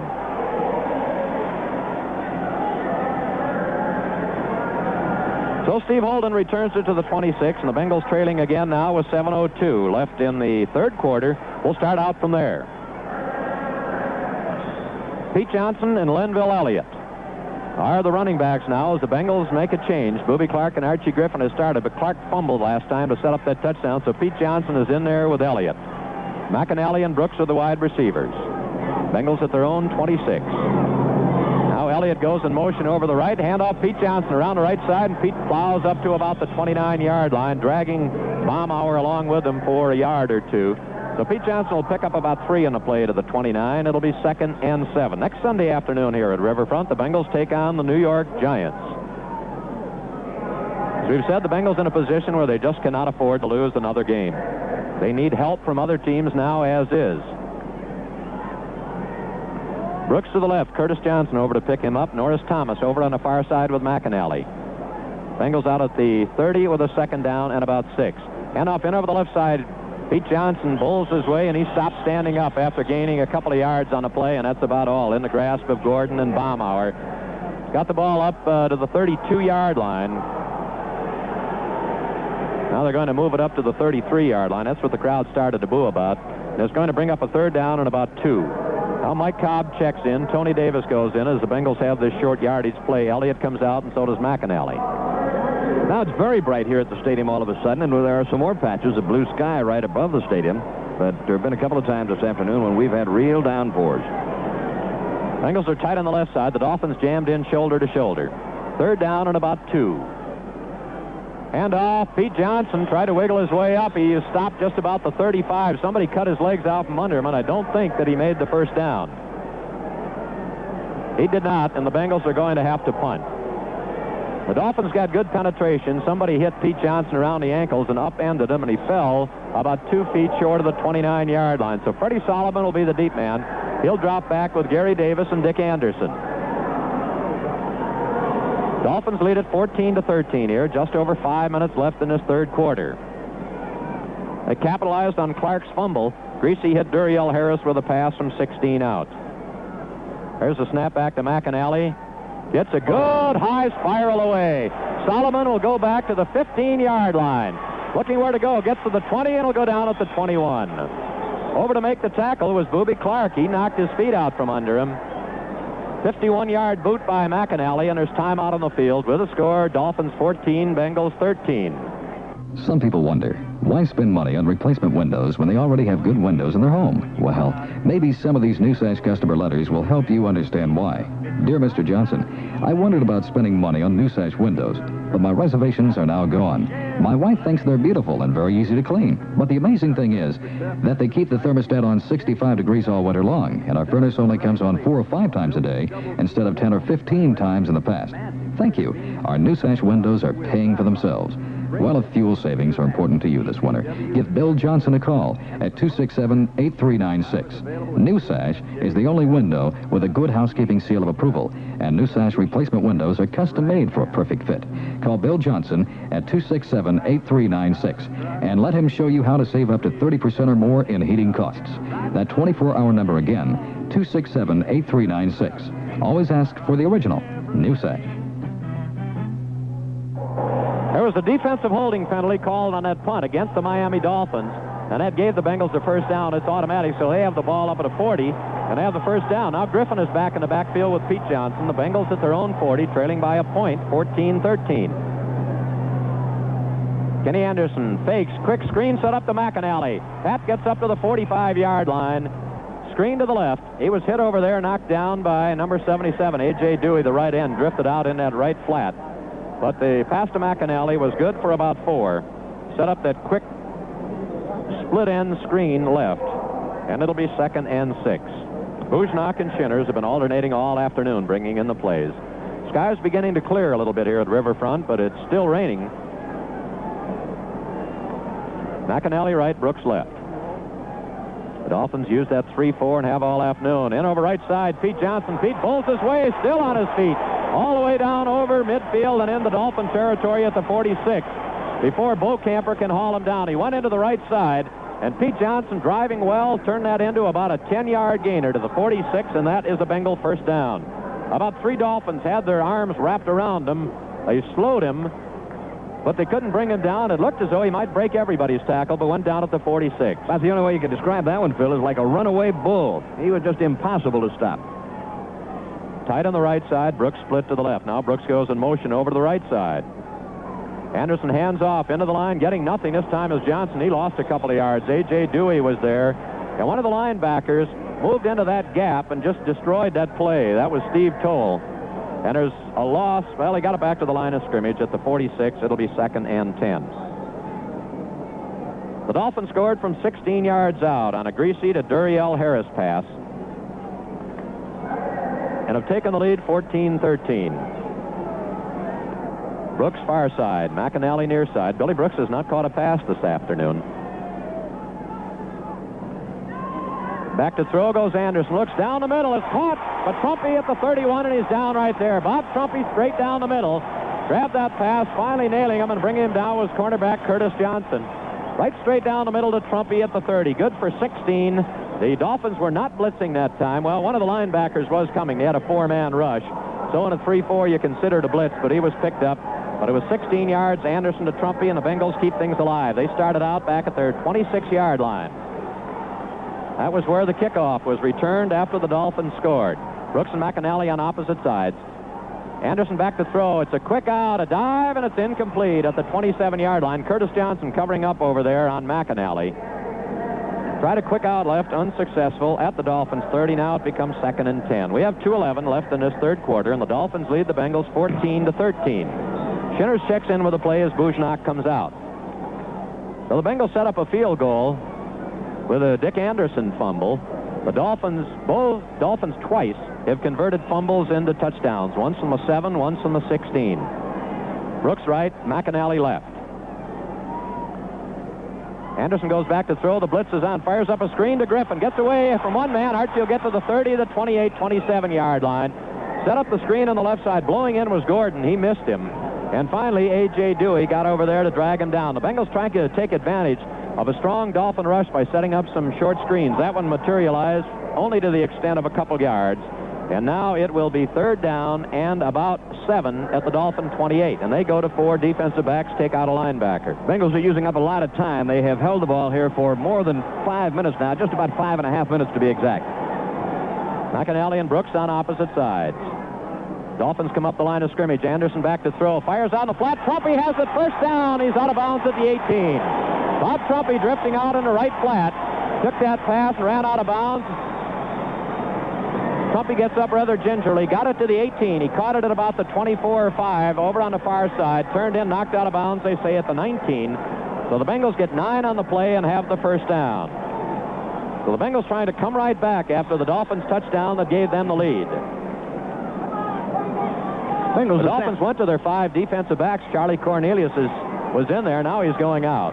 Bengals with a good drive here, much like Minnesota put on with those 87, 88-yard drives last week up in Bloomington. This is a slot formation left with Brooks in the slot this time. Anderson again goes back to throw, rolling off to his right, looks, now fires into the end zone, incomplete, intended for Trumpy. He was covered well down there by Vern Robertson. So the Bengals trying to get Trumpy back into the offense again. He has not been much a part of the passing game in these last few weeks. And at the 19, it comes back, and it becomes 2nd and 10. Now Jim Corbett goes into tight end, and Trumpy, who was limping slightly and got up slowly again after falling down on the far side of the field, is coming out of the game. Jim Corbett, a 7th-round draft choice, a rookie from Pittsburgh. McAnally goes out to the right. Brooks comes to the left. The Bengals are at the Miami 19 and have a 2nd and 10. The Dolphins lead at 14-13. Anderson hands off. The blitz is on, and Pete Johnson is nailed at the 24-yard line. That draw play never got out of the blocks. Steve Toll, along with Baumauer and Dewey, were right in there on top of him, and that play was an absolute bust. A loss of 6 back to the 25. The blitz was really on, and the Dolphins just overpowered the Bengals completely. So now it becomes 3rd down and about 16. That's one of those kind of plays where you're very fortunate not to have a fumble, because Pete was hit just about the same time he took the handoff from Kenny Anderson, a split second before, and that ball could very well have been coughed up. Brooks far side, near side is McAnally. Anderson back to throw, has time, looks, fires down into the end zone, over Brooks' head. Brooks on the far side was actually out of bounds when he got one hand on the ball, and he and the defender both went sliding along. And they're running over to see if either one is hurt, and Brooks is down. He went sliding in. I don't think he hit that steal underneath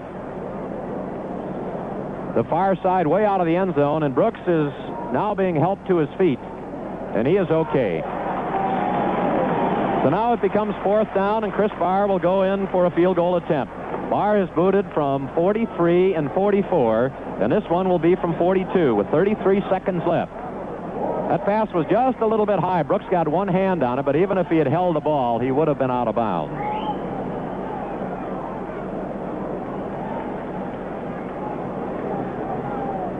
So Marvin Cobb will put it down at the 32. Barr is 11 out of 17 in the year and has drilled 2 long-range field goals this afternoon. This one would give the Bengals a 2-point lead.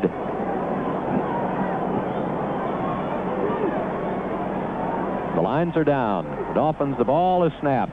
The kick is away. It is up in the air. It's good. Chris Barr hits his 3rd in a row, and there's timeout on the field. The score now, the Bengals 16 and the Dolphins 14. We got together to do it better. Merry Christmas to you from Marathon. Just to make your life a little bit brighter this Christmas, we decided it was time to bring back a tradition. So we got together a whole lot of those bright red Christmas candles like we used to.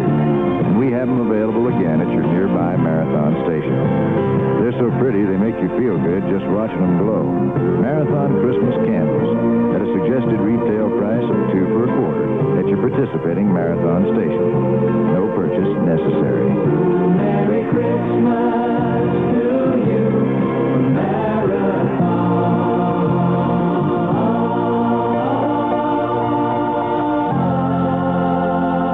Merry Christmas from Marathon.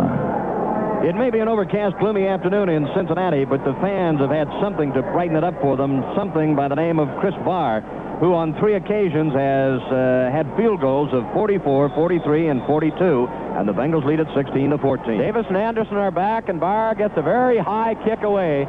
Gary Davis will take it to 3. Out to the 5, to the 10. Now cuts to the right, gets to the 20, and will go down at the 28. Mike Wells knocked his feet out from under him at the 28-yard line. Or at about the 23, but he fell forward to the 28 and was pinned down there. So we have just 19 seconds left in his 3rd quarter now. And the Dolphins take it over at their own 28. Don Nottingham was in on that kickoff team, Phil, and the reason the people were laughing, he had gone to throw a block and had missed somebody, hit at about the 38-yard line and slid all the way up to the 48.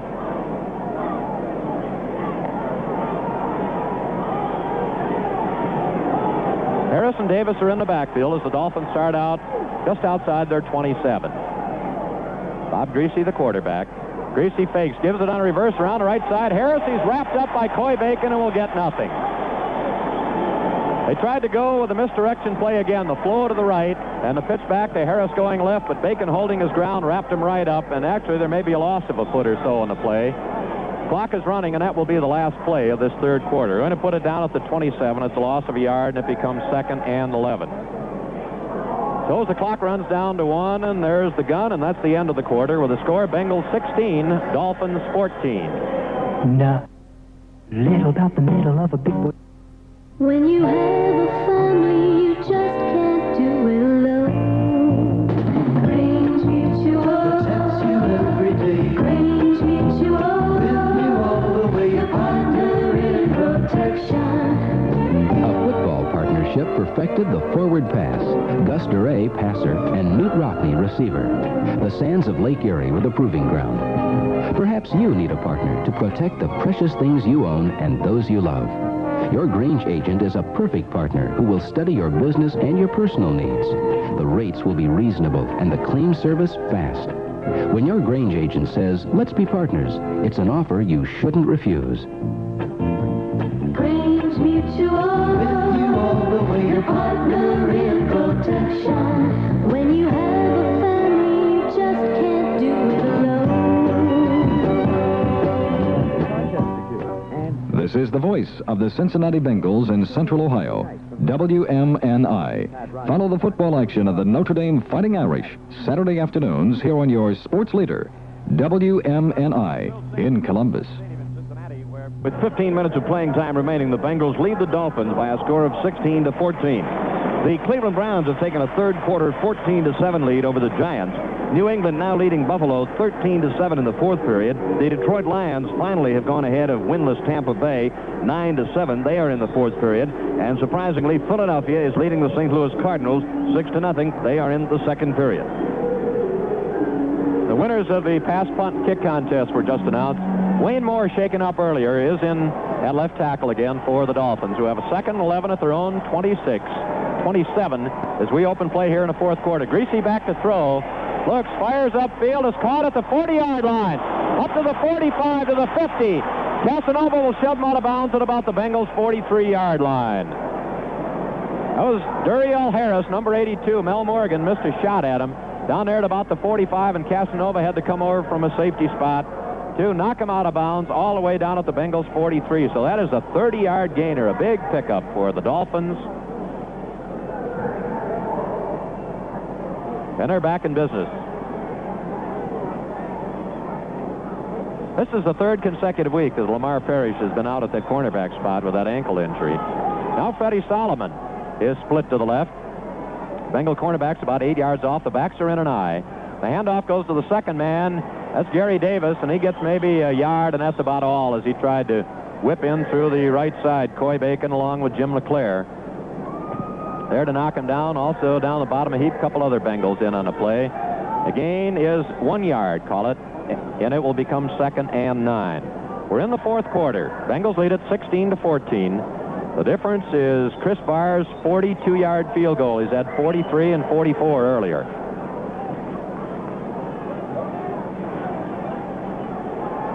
Solomon and Nat Moore split out on opposite sides. Solomon's had a hamstring problem, just in at a wide receiving spot now. He has been receiving punts.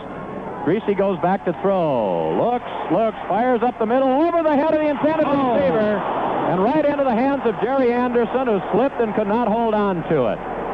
Greasy overthrew his receiver, went right into the hands of Jerry Anderson, and he could not hold on to the ball at the 20-yard line. He really got up disgusted. So it comes back to the 43, and now it becomes 3rd and 9. That stops the clock with 14 minutes and 1 second to go. Here in the fourth period, Bengals with 3 in the first period, 7 in the second, 6 in the third for their 16 points. The Dolphins with touchdowns in both the first and third periods for their 14. The Bengals have intercepted Greasy 3 times this afternoon. Been picked off by Riley, Bo Harris, and Marvin Cobb. So now they go with the 3 wide receivers. Only one running back in with Greasy. It's the slot formation to the right. Greasy goes back to throw, and the Bengals have the blitz on. Out in the flat, a dive and a catch at the 34-yard line. It was caught by the tight end, Jim Mandich, but it all depends where they spot it. It's very close to a first down, but is going to be a little bit short. Bengals arguing the call. See where they have spotted the ball. It's going to bring up a 4th down, and it is right at the 34-yard line. It is going to be 4th down and about inches to go for a first down. And the Dolphins are going for it.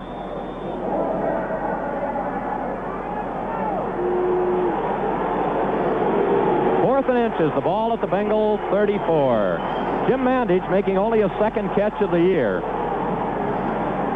This will be just power against power unless the Dolphins go for something out of the ordinary here. They're at the Bengal 34. The handoff and into the line, having the first down at the 31-yard line is Leroy Harris. Jerry Anderson knocked his legs out from under him. Got big blocking in the middle of that Dolphin line, and he burst through that hole and got it down to the 30-yard line, and the Dolphins coming right back now after the Bengals scored that field goal to take the lead. They're putting it at the 31. It'll be first down. Now let's hope that Jerry Anderson's drop of what should have been an intercepted pass will not prove to make any difference. Nat Moore, far side. Near side comes Harris. They're both little guys, 5'9", 5'10", but they can fly. Greasy, a pitch around the right side. Gary Davis spins away and gets down to the 27-yard line for a gain of about 4. Jerry Anderson, Mel Morgan came up to break up the interference. LeClaire and Bo Harris made the stop. They'll put it down at the 27, so it will be a gain of about 4 yards and will be 2nd and 6. Bengals have a 16-14 lead, and there's just over 12 minutes to play in this game. Next Sunday afternoon, the New York Giants will be here. Put wide receivers on both sides. The backs with a wide split behind Greasy. Now Greasy goes back to throw. Looks, fires out in the right flat. Incomplete. Over the head of one man, Gary Davis, and almost picked off the ground down at the 18-yard line by Duriel Harris, but he couldn't quite scoop it up. So now it becomes 3rd and 6 back at the 27.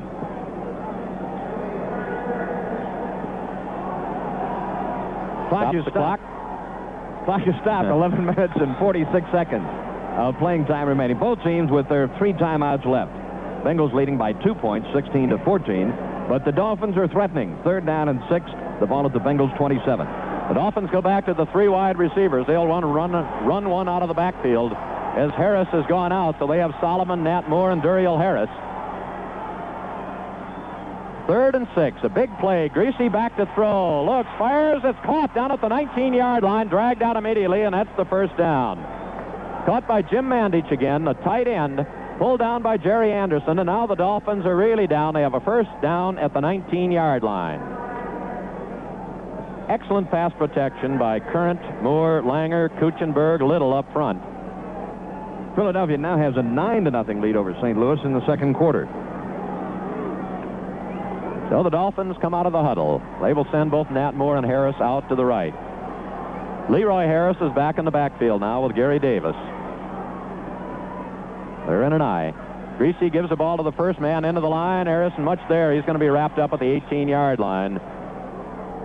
Coy Bacon along with Bo Harris hitting Harris. Let's pause 15 seconds for station identification. This is the Cincinnati Bengals Football Network. You're listening to the voice of the Cincinnati Bengals in Central Ohio, WMNI, where you'll hear the best in country music. We are your good neighbor, WMNI in Columbus. The Dolphins have had the ball this entire 4th quarter. They have a 2nd and 9 at the Bengals 18. Backs wide split. Greasy goes back to throw. Fires out in the right flat. Incomplete. Hit immediately just as the ball got there. Mel Morgan wrapped up Lloyd Harris, and the ball popped away. Bo Harris thought it might have been an interception. He picked up the ball, but that one was definitely an incompleted forward pass. In contrast to the one that Nat Moore coughed up down at the 10-yard line, it certainly looked like a reception. So now the 2 teams both face big plays. The Dolphins with a 3rd and 9 at the Bengal 18. Jim LeClaire looks over to the sidelines to see what defense. He'll go with Norm Bulash in the backfield now on the 3 wide receivers. Solomon, or Anderson. No, it's Solomon. Solomon, Nat Moore, and Duriel Harris. 3rd down and 9. The Dolphins at the Bengals 19. Greasy back to throw. Looks, fires up, incomplete. Fired intended for Nat Moore down at the 12-yard line, and the pass was past him. So that will bring in Yepremian for an apparent field goal attempt. Some words down there. Nat Moore talking to somebody. I did not see a flag down there. So there's that one. The line of scrimmage is the 19, so it'll go 18-yard line, so it'll be about a 35-yard field goal attempt by Yepremian, and Larry Seipel will be the man to hold. Successful field goal will give the Dolphins a 1-point lead. Put the ball right down at the 25, so it'll be a 35-yard boot. Yepremian has missed once this afternoon. The lines are down.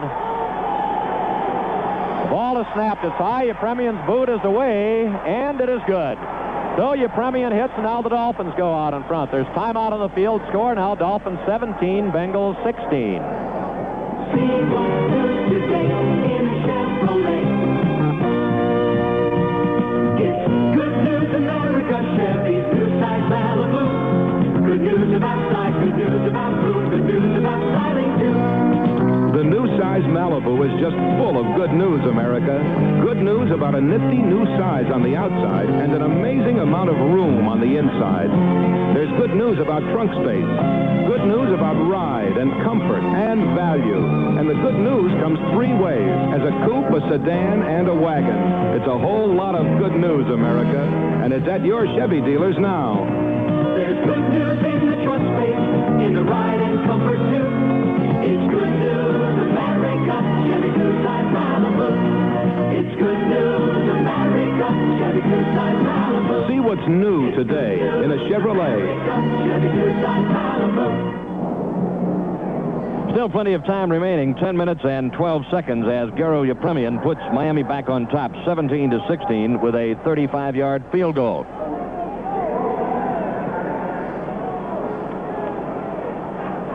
So the pass that Jerry Anderson dropped when it looked like an easy interception did prove costly. Steve Holden is the deep man.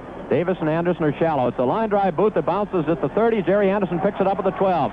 Running laterally, gets to the 20. Hit down at the 26-yard line.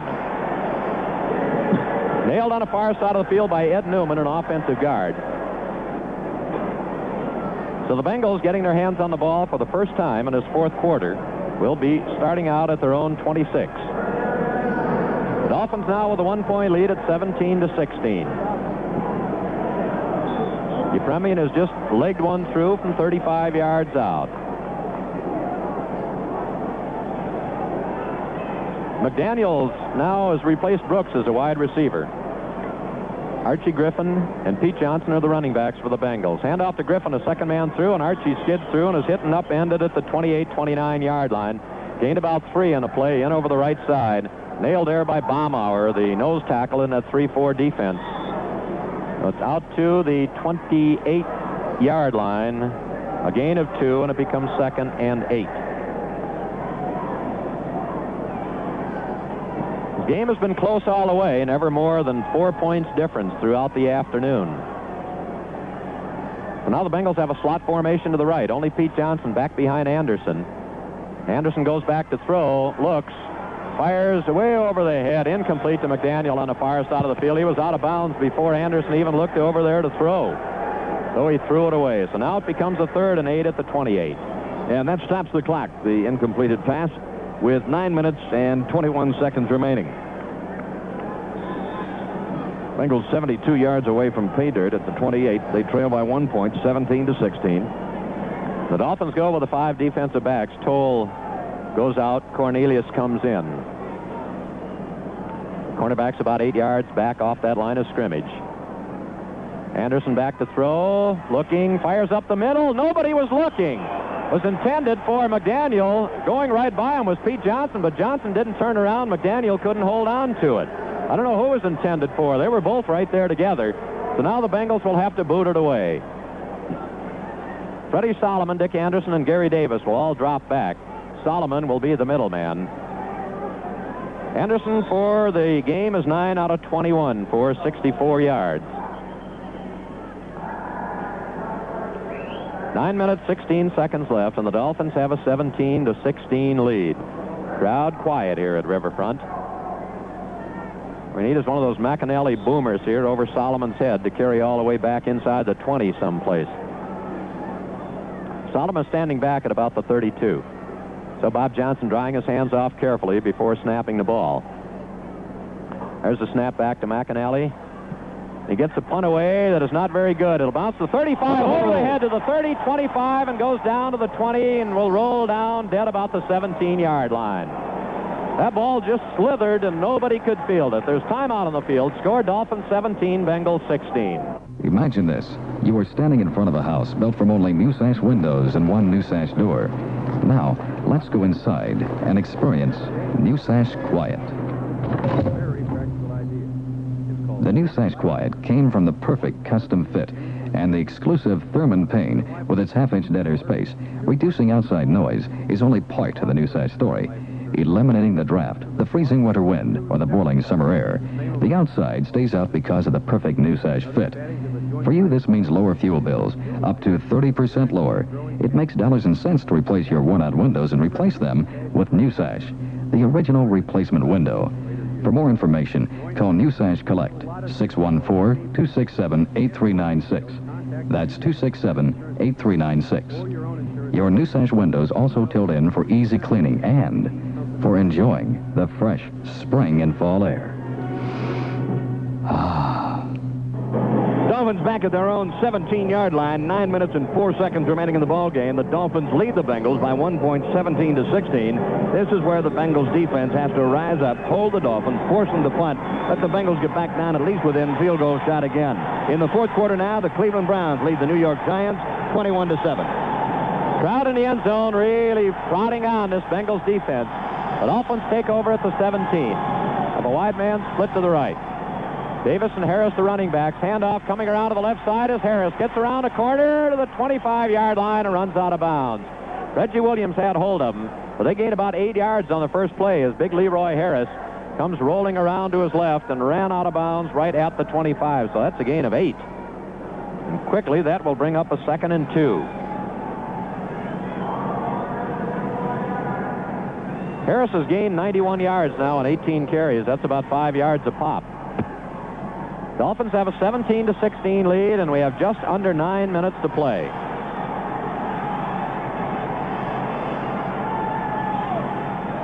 The back split behind Greasy. Handoff around the right side. Goes Davis running wide. Gets around the corner. Breaks into the clear and will be knocked out of bounds on the far side of the field finally by Burley at about the Dolphins' 43-yard line. That was Leroy Harris again. He went left. That time he went right. And they're going to spot it at the 41-yard line. So quickly he picks up 9 and now, or 8 and now 16. And the Dolphins have got that ball out into excellent field position now already on 2 plays. Harris with a very deceptive gait when he runs. He started right that time, running almost in slow motion, waiting for something to develop, waiting for those blocks to form, and they did, and he just took off and turned on the jets. So he's over the 100-yard mark in rushing now. The Dolphins with the first down at their 41. They send Nat Moore over to take up a flanker spot on the right side. The backs are in an eye. Hand off to the second man, Gary Davis. He's wrestled down as he hits the 44. He tried the right side. Gary Burley was there to smack him down. So Gary Davis, the second-year man from Cal Poly at San Luis Obispo, picks up 3 to the 44. And it's 2nd and 7. The Bengals, of course, have to get their hands back on this ball. Keep the Dolphins from scoring. Now Kenny Johnson comes out of the ball game, and Walter Johnson goes in. Kenny Johnson has been playing at the defensive tackle spot. He's limping slightly as he comes off. So Walter Johnson in for the first time this afternoon. Slot formation to the left, back split behind Greasy. Greasy now on a draw play, gives off, coming into the line, getting maybe a yard or so, and that's about all as Leroy Harris. They tried a draw play, tried to trap in the middle, but the Bengals are waiting. Coy Bacon in on the stop along with Bo Harris. Down at the bottom of the heap is LeClaire. He may have made a yard on the play to the 45, but now that will bring up a 3rd and 6, and here is where the Bengals have to hold right here. Clock running, 7:50, time remaining, and the Bengals trail by a single solitary point. It's 17 to 16. At halftime, the Bengals had a 10-7 lead. Nat Moore right, Duriel Harris left. They got the 3 wide receivers in. Bulash is the only running back. Greasy on a draw play, hands off, and it's not going anywhere. It's wrapped up at about the 47-yard line. About 6 Bengals all over. Norm Bulash tried to cross him up on the draw play. He got it up to about the 47-yard line. They're saying the 49-yard line, but it's going to be about 2 yards short of a first down. And Mike Michelle now will have to go in and punt it away, and the Bengals will get it back with just under 7 minutes remaining. Now Tony Davis will drop back in the deep safety spot. Steve Holden fumbled one that set up a Dolphins touchdown, just as he did last week, that set up a Minnesota touchdown. Marvin Cobb is back there. So is Jerry Anderson along with Tony Davis. Mike Michelle, a rookie from Stanford, who's averaging 41-2. He's done a good punting job for the Dolphins this year. There's a snap back. It's a good one. He gets the punt away, drives it over. The Bengals taken by Tony Davis, 18. Up to the 25. Tony to the 30, 31-yard line. So Tony Davis fielded that one, returned it to the 32, and there's time out on the field. Score, Dolphins 17, Bengals 16.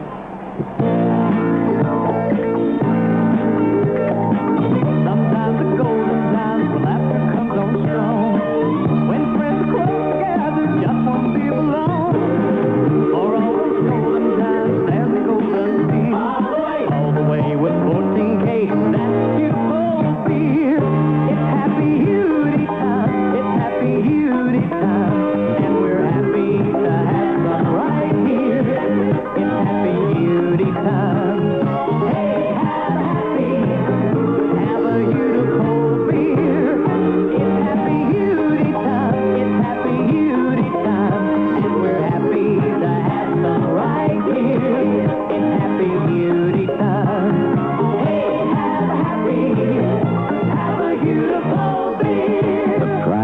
Cincinnati's great brewing tradition. Beautiful Brewing Company, Cincinnati, Ohio. Bengals with a 1st and 10 at their own 31. They have 6.5 minutes in which to do something. Final score just in, the Bears 10, the Vikings 7. That cuts the Vikings' lead over the Bears to just a game. Corbett is the tight end now. Bill Brooks back in at the wide receiving spot. Anderson loses the ball. Oh, holds on to it, fires upfield, caught by Corbett at the 40, 45-yard line. I thought Anderson dropped the ball. He did. Picked it up off the ground and then threw to Corbett, the tight end. He got it out to the 45. I was looking for the ball to bounce loose, but fortunately it bounced right back into Anderson's hand. 14-yard gain. Jim Corbett doing a curl down at the 45-yard line, pulled it in. We're down to about 6 minutes left to play, and the Bengals need a field goal. They trailed 17-16. A touchdown, of course, would be much safer. McAnally left, Brooks right. Griffin and Johnson are running backs. Hand off Griffin. Second man gets the ball. Archie cuts through to midfield and all the way down to the Dolphins' 48-yard line before he can be wrestled down by Beaucamper. So that's a gain of about 7 or 8 yards for Archie Griffin, snaking in through the right side into Dolphin territory at the 47. It'll be second down and about 2.5 to go for the first down. Now we're down to 5.5 minutes remaining. Peyton had 275 yards rushing this afternoon against Minnesota. He had over 1,100 yards going in. That's incredible. Wow. Bengals with a second and long, 2 at the Dolphin 47. Hand off to Pete Johnson. Pete bowls his way, gets a couple of yards to about the 45 before he's stacked up by 3-4 Dolphins as he tried to go in over the right side. Now Trumpy is checking into the Bengals lineup. Pete Johnson floored by a lot of Dolphins, including Baumauer, Denherder, Beaucamper. The ball is just short of the 45-yard line. He made a couple, so it'll be third down and still about a foot or so to go for the first down. So McAnally comes out, and the Bengals will check in with an additional tight end, Mike Cobb. They have Tony Davis in the backfield now, along with Pete Johnson, to give him a little more blocking, and the Bengals have got to make a first down, of course, right here. Dolphins jam it up tight on the line. Anderson to Pete Johnson. Pete dives over and has the first down. As he goes in the left side, he gets it down to perhaps the 43, just diving in over the stack. While they unstack, the clock is stopped with 4:27, and the Bengals at the Dolphins' 43 have the first down. Big play there for the Bengals. Now the clock starts once again. The official signals the clock to start. It moves on down to 4 minutes and 20 seconds. Bengals want to get it down close enough here to give Chris Barb another shot at it. Bengals trail by 1 point, 17-16. Well, they put the ball back actually to about the 44.5-yard line, so he just made the first down. Now Brooks comes in motion from the far side to the near side. Anderson fakes a handoff, goes back to throw, fires downfield. A dive, was it a catch by McAnally? Beautiful grab by McAnally. Down at the 28-yard line, the pass was high, and he just went right up over Ken Robertson. And there was a great catch by Pat McAnally that puts the Bengals in position down at the Dolphins' 28-yard line. And McAnally had to stretch all of his 6'5" to reach that football, and he did it. That's the kind of pass we were talking with Chip Myers about at halftime when Chip Myers was Mr. Clutch Performer for the Bengals. That's the kind of grab you'd see him make quite often. Greatest grab of the afternoon by McAnally. So the Bengals now with 3:25 left. Have the ball 1st and 10 at the Dolphin 28. Anderson with the ball, gives it to Pete Johnson. Pete running around the outside, will be hit and knocked down right about at the line of scrimmage. Tim Foley came up from the safety spot to make the stop as he tried to rotate around his right side, and there was nothing there, and actually at the loss of a yard back to the 29, it becomes 2nd and 11. New England knocked off Buffalo 20-7 this afternoon. Cleveland leading the Giants 21-7 in the fourth quarter. Denver and Kansas City tied 7-7 in the second. 2:50 is the time remaining. The Bengals want to get it a little closer for a field goal attempt if that becomes necessary. McAnally far side, McDaniel near side. Anderson hands off to Griffin. McDaniel on an end around, back all alone, down into the end zone. Trumpy, touchdown! Bob Trumpy, touchdown! There was the triple pass. The Bengals pulled it out, and Trumpy broke down into the end zone all by himself. And the Bengals are down there all over him. Well, Jimmy Crum, we can remember when the Bengals used to use that triple pass all the time. And that time, it was a handoff to 2 different men. Finally wound up back in the hands of Ken Anderson, and Trumpy was all alone down in the end zone. And Anderson found him for the touchdown, and the Bengals go out in front 22-17. Boy, that's some of the old-fashioned razzle-dazzle that really brings the crowd to its feet and really puts the excitement back in the ballgame. Trumpy was looking right, and he had to turn around and catch it looking left. There the ball is back. The kick is up in the air, and it's good. So now the Bengals scoring a touchdown, and he moved it some 69 yards to score, and he dusted off the old triple pass and found it just in the right place. Anderson got it back, and there was nobody near Trumpy. They saw him down there too late, and it looked as though Anderson might have a little trouble getting a handle on the ball. But he finally found it, and Trumpy grabbed it in the end zone, and the Bengals are out in front, 23-17.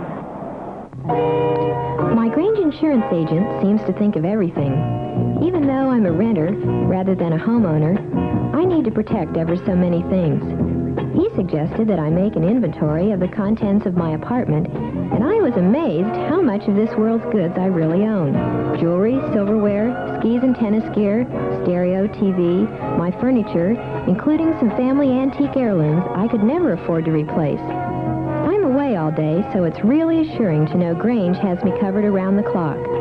I hope nothing ever happens, but it's nice to know that Grange has to do the worrying now that I'm one of their policyholders. Grange Unhomeowners Insurance is one of the smartest things I've bought lately. Why not call your Grange agent? Look in the yellow pages under insurance. Grange offers mighty attractive rates on protection for renters and condominium owners. No charge about the ticket office. Either way, don't miss any of the exciting Bengals action this fall. Well, the Bengals kickoff hit on the 10-yard line, bounced over into the end zone and went out of bounds, so the Dolphins will be starting at their 20. There's 2:28 left to play. The Bengals out in front, 23-17. They have wide men on both sides. Bob Greasy, the quarterback. Greasy drops back to throw. Fires off a screen to the right side. Is caught back at the 15-yard line. And out of bounds, losing the ball, but he recovered it at the 23. That was Leroy Harris taking that screen pass to the left. He had to make a juggling catch reaching up high, caught it at the 15-yard line, then brought it out to the 23, fumbled it. Reggie Williams banged him down there, but he recovered it. So after all that action, there's a gain of 3, and it becomes 2nd and 7, and we're at the 2-minute warning now. So there are 2 minutes remaining in the game. The Dolphins have a 2nd and 7 at their own 23. It's been a long time since we've seen the Bengals dust off that old triple pass. Anderson hands off. It's handed off again. It's handed off back to Anderson, and Trumpy drifting downfield was all alone as he really caught the Dolphin defense napping, and it went in from 29 yards out. And the Bengals have taken a 23-17 lead. The touchdown pass came with about 2 minutes and 45 seconds left to go in the game. So it'll be 2nd and 7 for the Dolphins at the 23. The Cleveland Browns are out in front of the Giants 21-17, so if the Bengals hold on to win, the Browns will still be a game ahead. And the Browns take on the Los Angeles Rams next week. Starting in about 10 minutes will be the Dallas-Pittsburgh game. Pittsburgh, of course, a game ahead of the Bengals. Houston is playing Seattle, and you figure Houston to win that one. A surprising one this afternoon is Philadelphia has a 9-0 lead over St. Louis in the second quarter, and the Bears, favorites over the Vikings because of their loss of Fran Tarkenton, did knock off the Minnesota Vikings 10-7. New England has beaten Buffalo 20-7. Detroit has a 9-7 lead over Tampa Bay in the fourth period, and it's an unusual and a real novelty when Tampa Bay scores a touchdown. They've got one this afternoon. So we have 2 minutes left here. Both teams have all 3 timeouts remaining. The Dolphins will have a 2nd and 7 at their own 23. That crowd down in the end zone really imploring the Bengals defense, and Gary Burley encouraging them to yell and get the whole crowd yelling, and this stadium does come to life now after Burley raises up his hands and spurs on this crowd. So they have wide men split on both sides. The back's in a big split behind Greasy. Down to 2 minutes. Greasy back to throw. Look, fires upfield. Incomplete. Just off the hands of Duriel Harris at the 45. He reached high but couldn't come up with it. He was open in the middle, running that post at the 45, but he couldn't hold on, so it'll become 3rd and 7 now at the 23.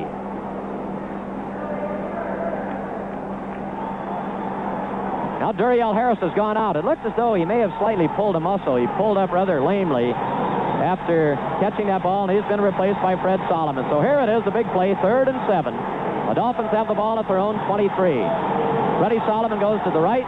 Coming to the left is Harris. The back split behind Greasy, and his crowd really pounding on the floor of this stadium. Greasy back to throw. Look, pass is deflected, incomplete. Either Coy Bacon or Kenny Johnson, one of the two, may have gotten a hand on that ball. I believe it was Kenny Johnson. Now that'll bring up a 4th down for the Dolphins and 7 yards to go, and they're going to send in their punter with a minute 49 left to play, and they have 3 timeouts remaining. So Mike Michel will be in the boot. Tony Davis will drop back with Marvin Cobb and Jerry Anderson.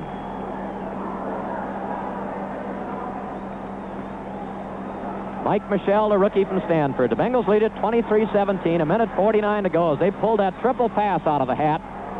And Anderson hit Trumpy in the end zone for the touchdown. So the Dolphins getting set to boot. The snap is low. Michelle picks it up, gets a good high spiral away, and Tony Davis will just let it bounce. Bounces at the Bengals 43, and will be kicked by a Dolphin and is downed and dead right there at about the 43-yard line. Well, the Bengals will take over. A short punt by Michelle. Put it up high in the air, and no Bengal made any effort to touch it. They were just going to let that ball bounce, and it did not take a Dolphin bounce. In fact, it stopped just about at the point where it hit, at the 44-yard line.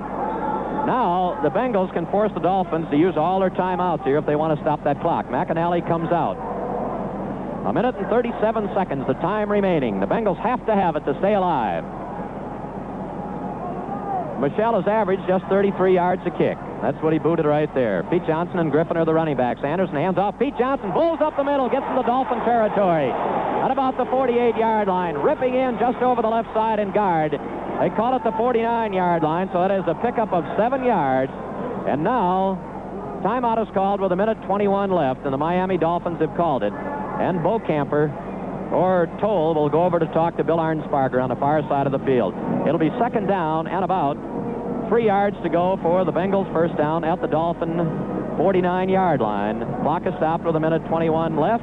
The Dolphins have used up one of their 3 timeouts. The let crowd imploring the Bengals defense is probably the loudest we have heard it all year long. There was a small segment down in the end zone that was up on its feet.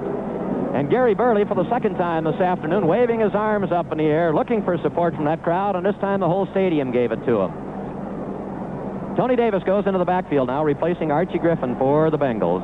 Mike Cobb and Bob Trumpy are both in at tight end. If the Bengals can pick up a first down here, they can run the Dolphins right out of timeouts. And the Dolphins certainly will call another one after this play is over right here. If the Dolphins lose, they would drop a couple of games back of Baltimore, providing Baltimore beats the Jets. They had a 12-3 lead in the second quarter. So it's second down and about 3 yards to go for the Bengals. Handoff into the line, Pete Johnson, and Pete may have the first down at the 45-yard line. He's pulled down by Dewey. Baumauer in on the stop, and the ball is inside the 46, and it is a first down. So Pete Johnson, on 2 successive runs, picks up the first down. The ball is just shy of the Miami 45-yard line. Philadelphia now ahead of St. Louis 16-0. Well, I'm sorry to see that in a couple of ways. One, the Bengals get the first-round draft choice in Philadelphia, and the other is that if they hold on and win that ball game, the Cowboys know about it. Of course, Cowboys got a little incentive to try to put that division title away. They could take a 3-game lead this afternoon with just 4 games to play. The Dolphins have called a timeout to stop the clock here. Now the Bengals can take their time and run them out of timeouts because it's the 1st and 10 at the Dolphin 45, and the Dolphins have just 1 timeout remaining. Bengals can almost run down everything that is on the clock before they have to give up the football. They may do no more than flop on it. Archie Griffin and Pete Johnson, the former Ohio State pair in the backfield. Handoff, Pete Johnson breaks into the clear, 40 down to the 35-yard line. And he may have made 10 yards right there. He was upended by Vern Robertson in the secondary. And Bob Johnson is up gimpily, limping back into the huddle for the Cincinnati Bengals. Bob has been playing with a very sore wrist for the last 6 weeks and looks as though it's a knee or an ankle. And now the Dolphins have taken their last timeout. And the Bengals have a 1st and 10 down at the 35-yard line. The Dolphins have called a timeout, but the Bengals now are getting free assistance from the trainer and the doctor because of Bob Johnson, but Bob just waves them away.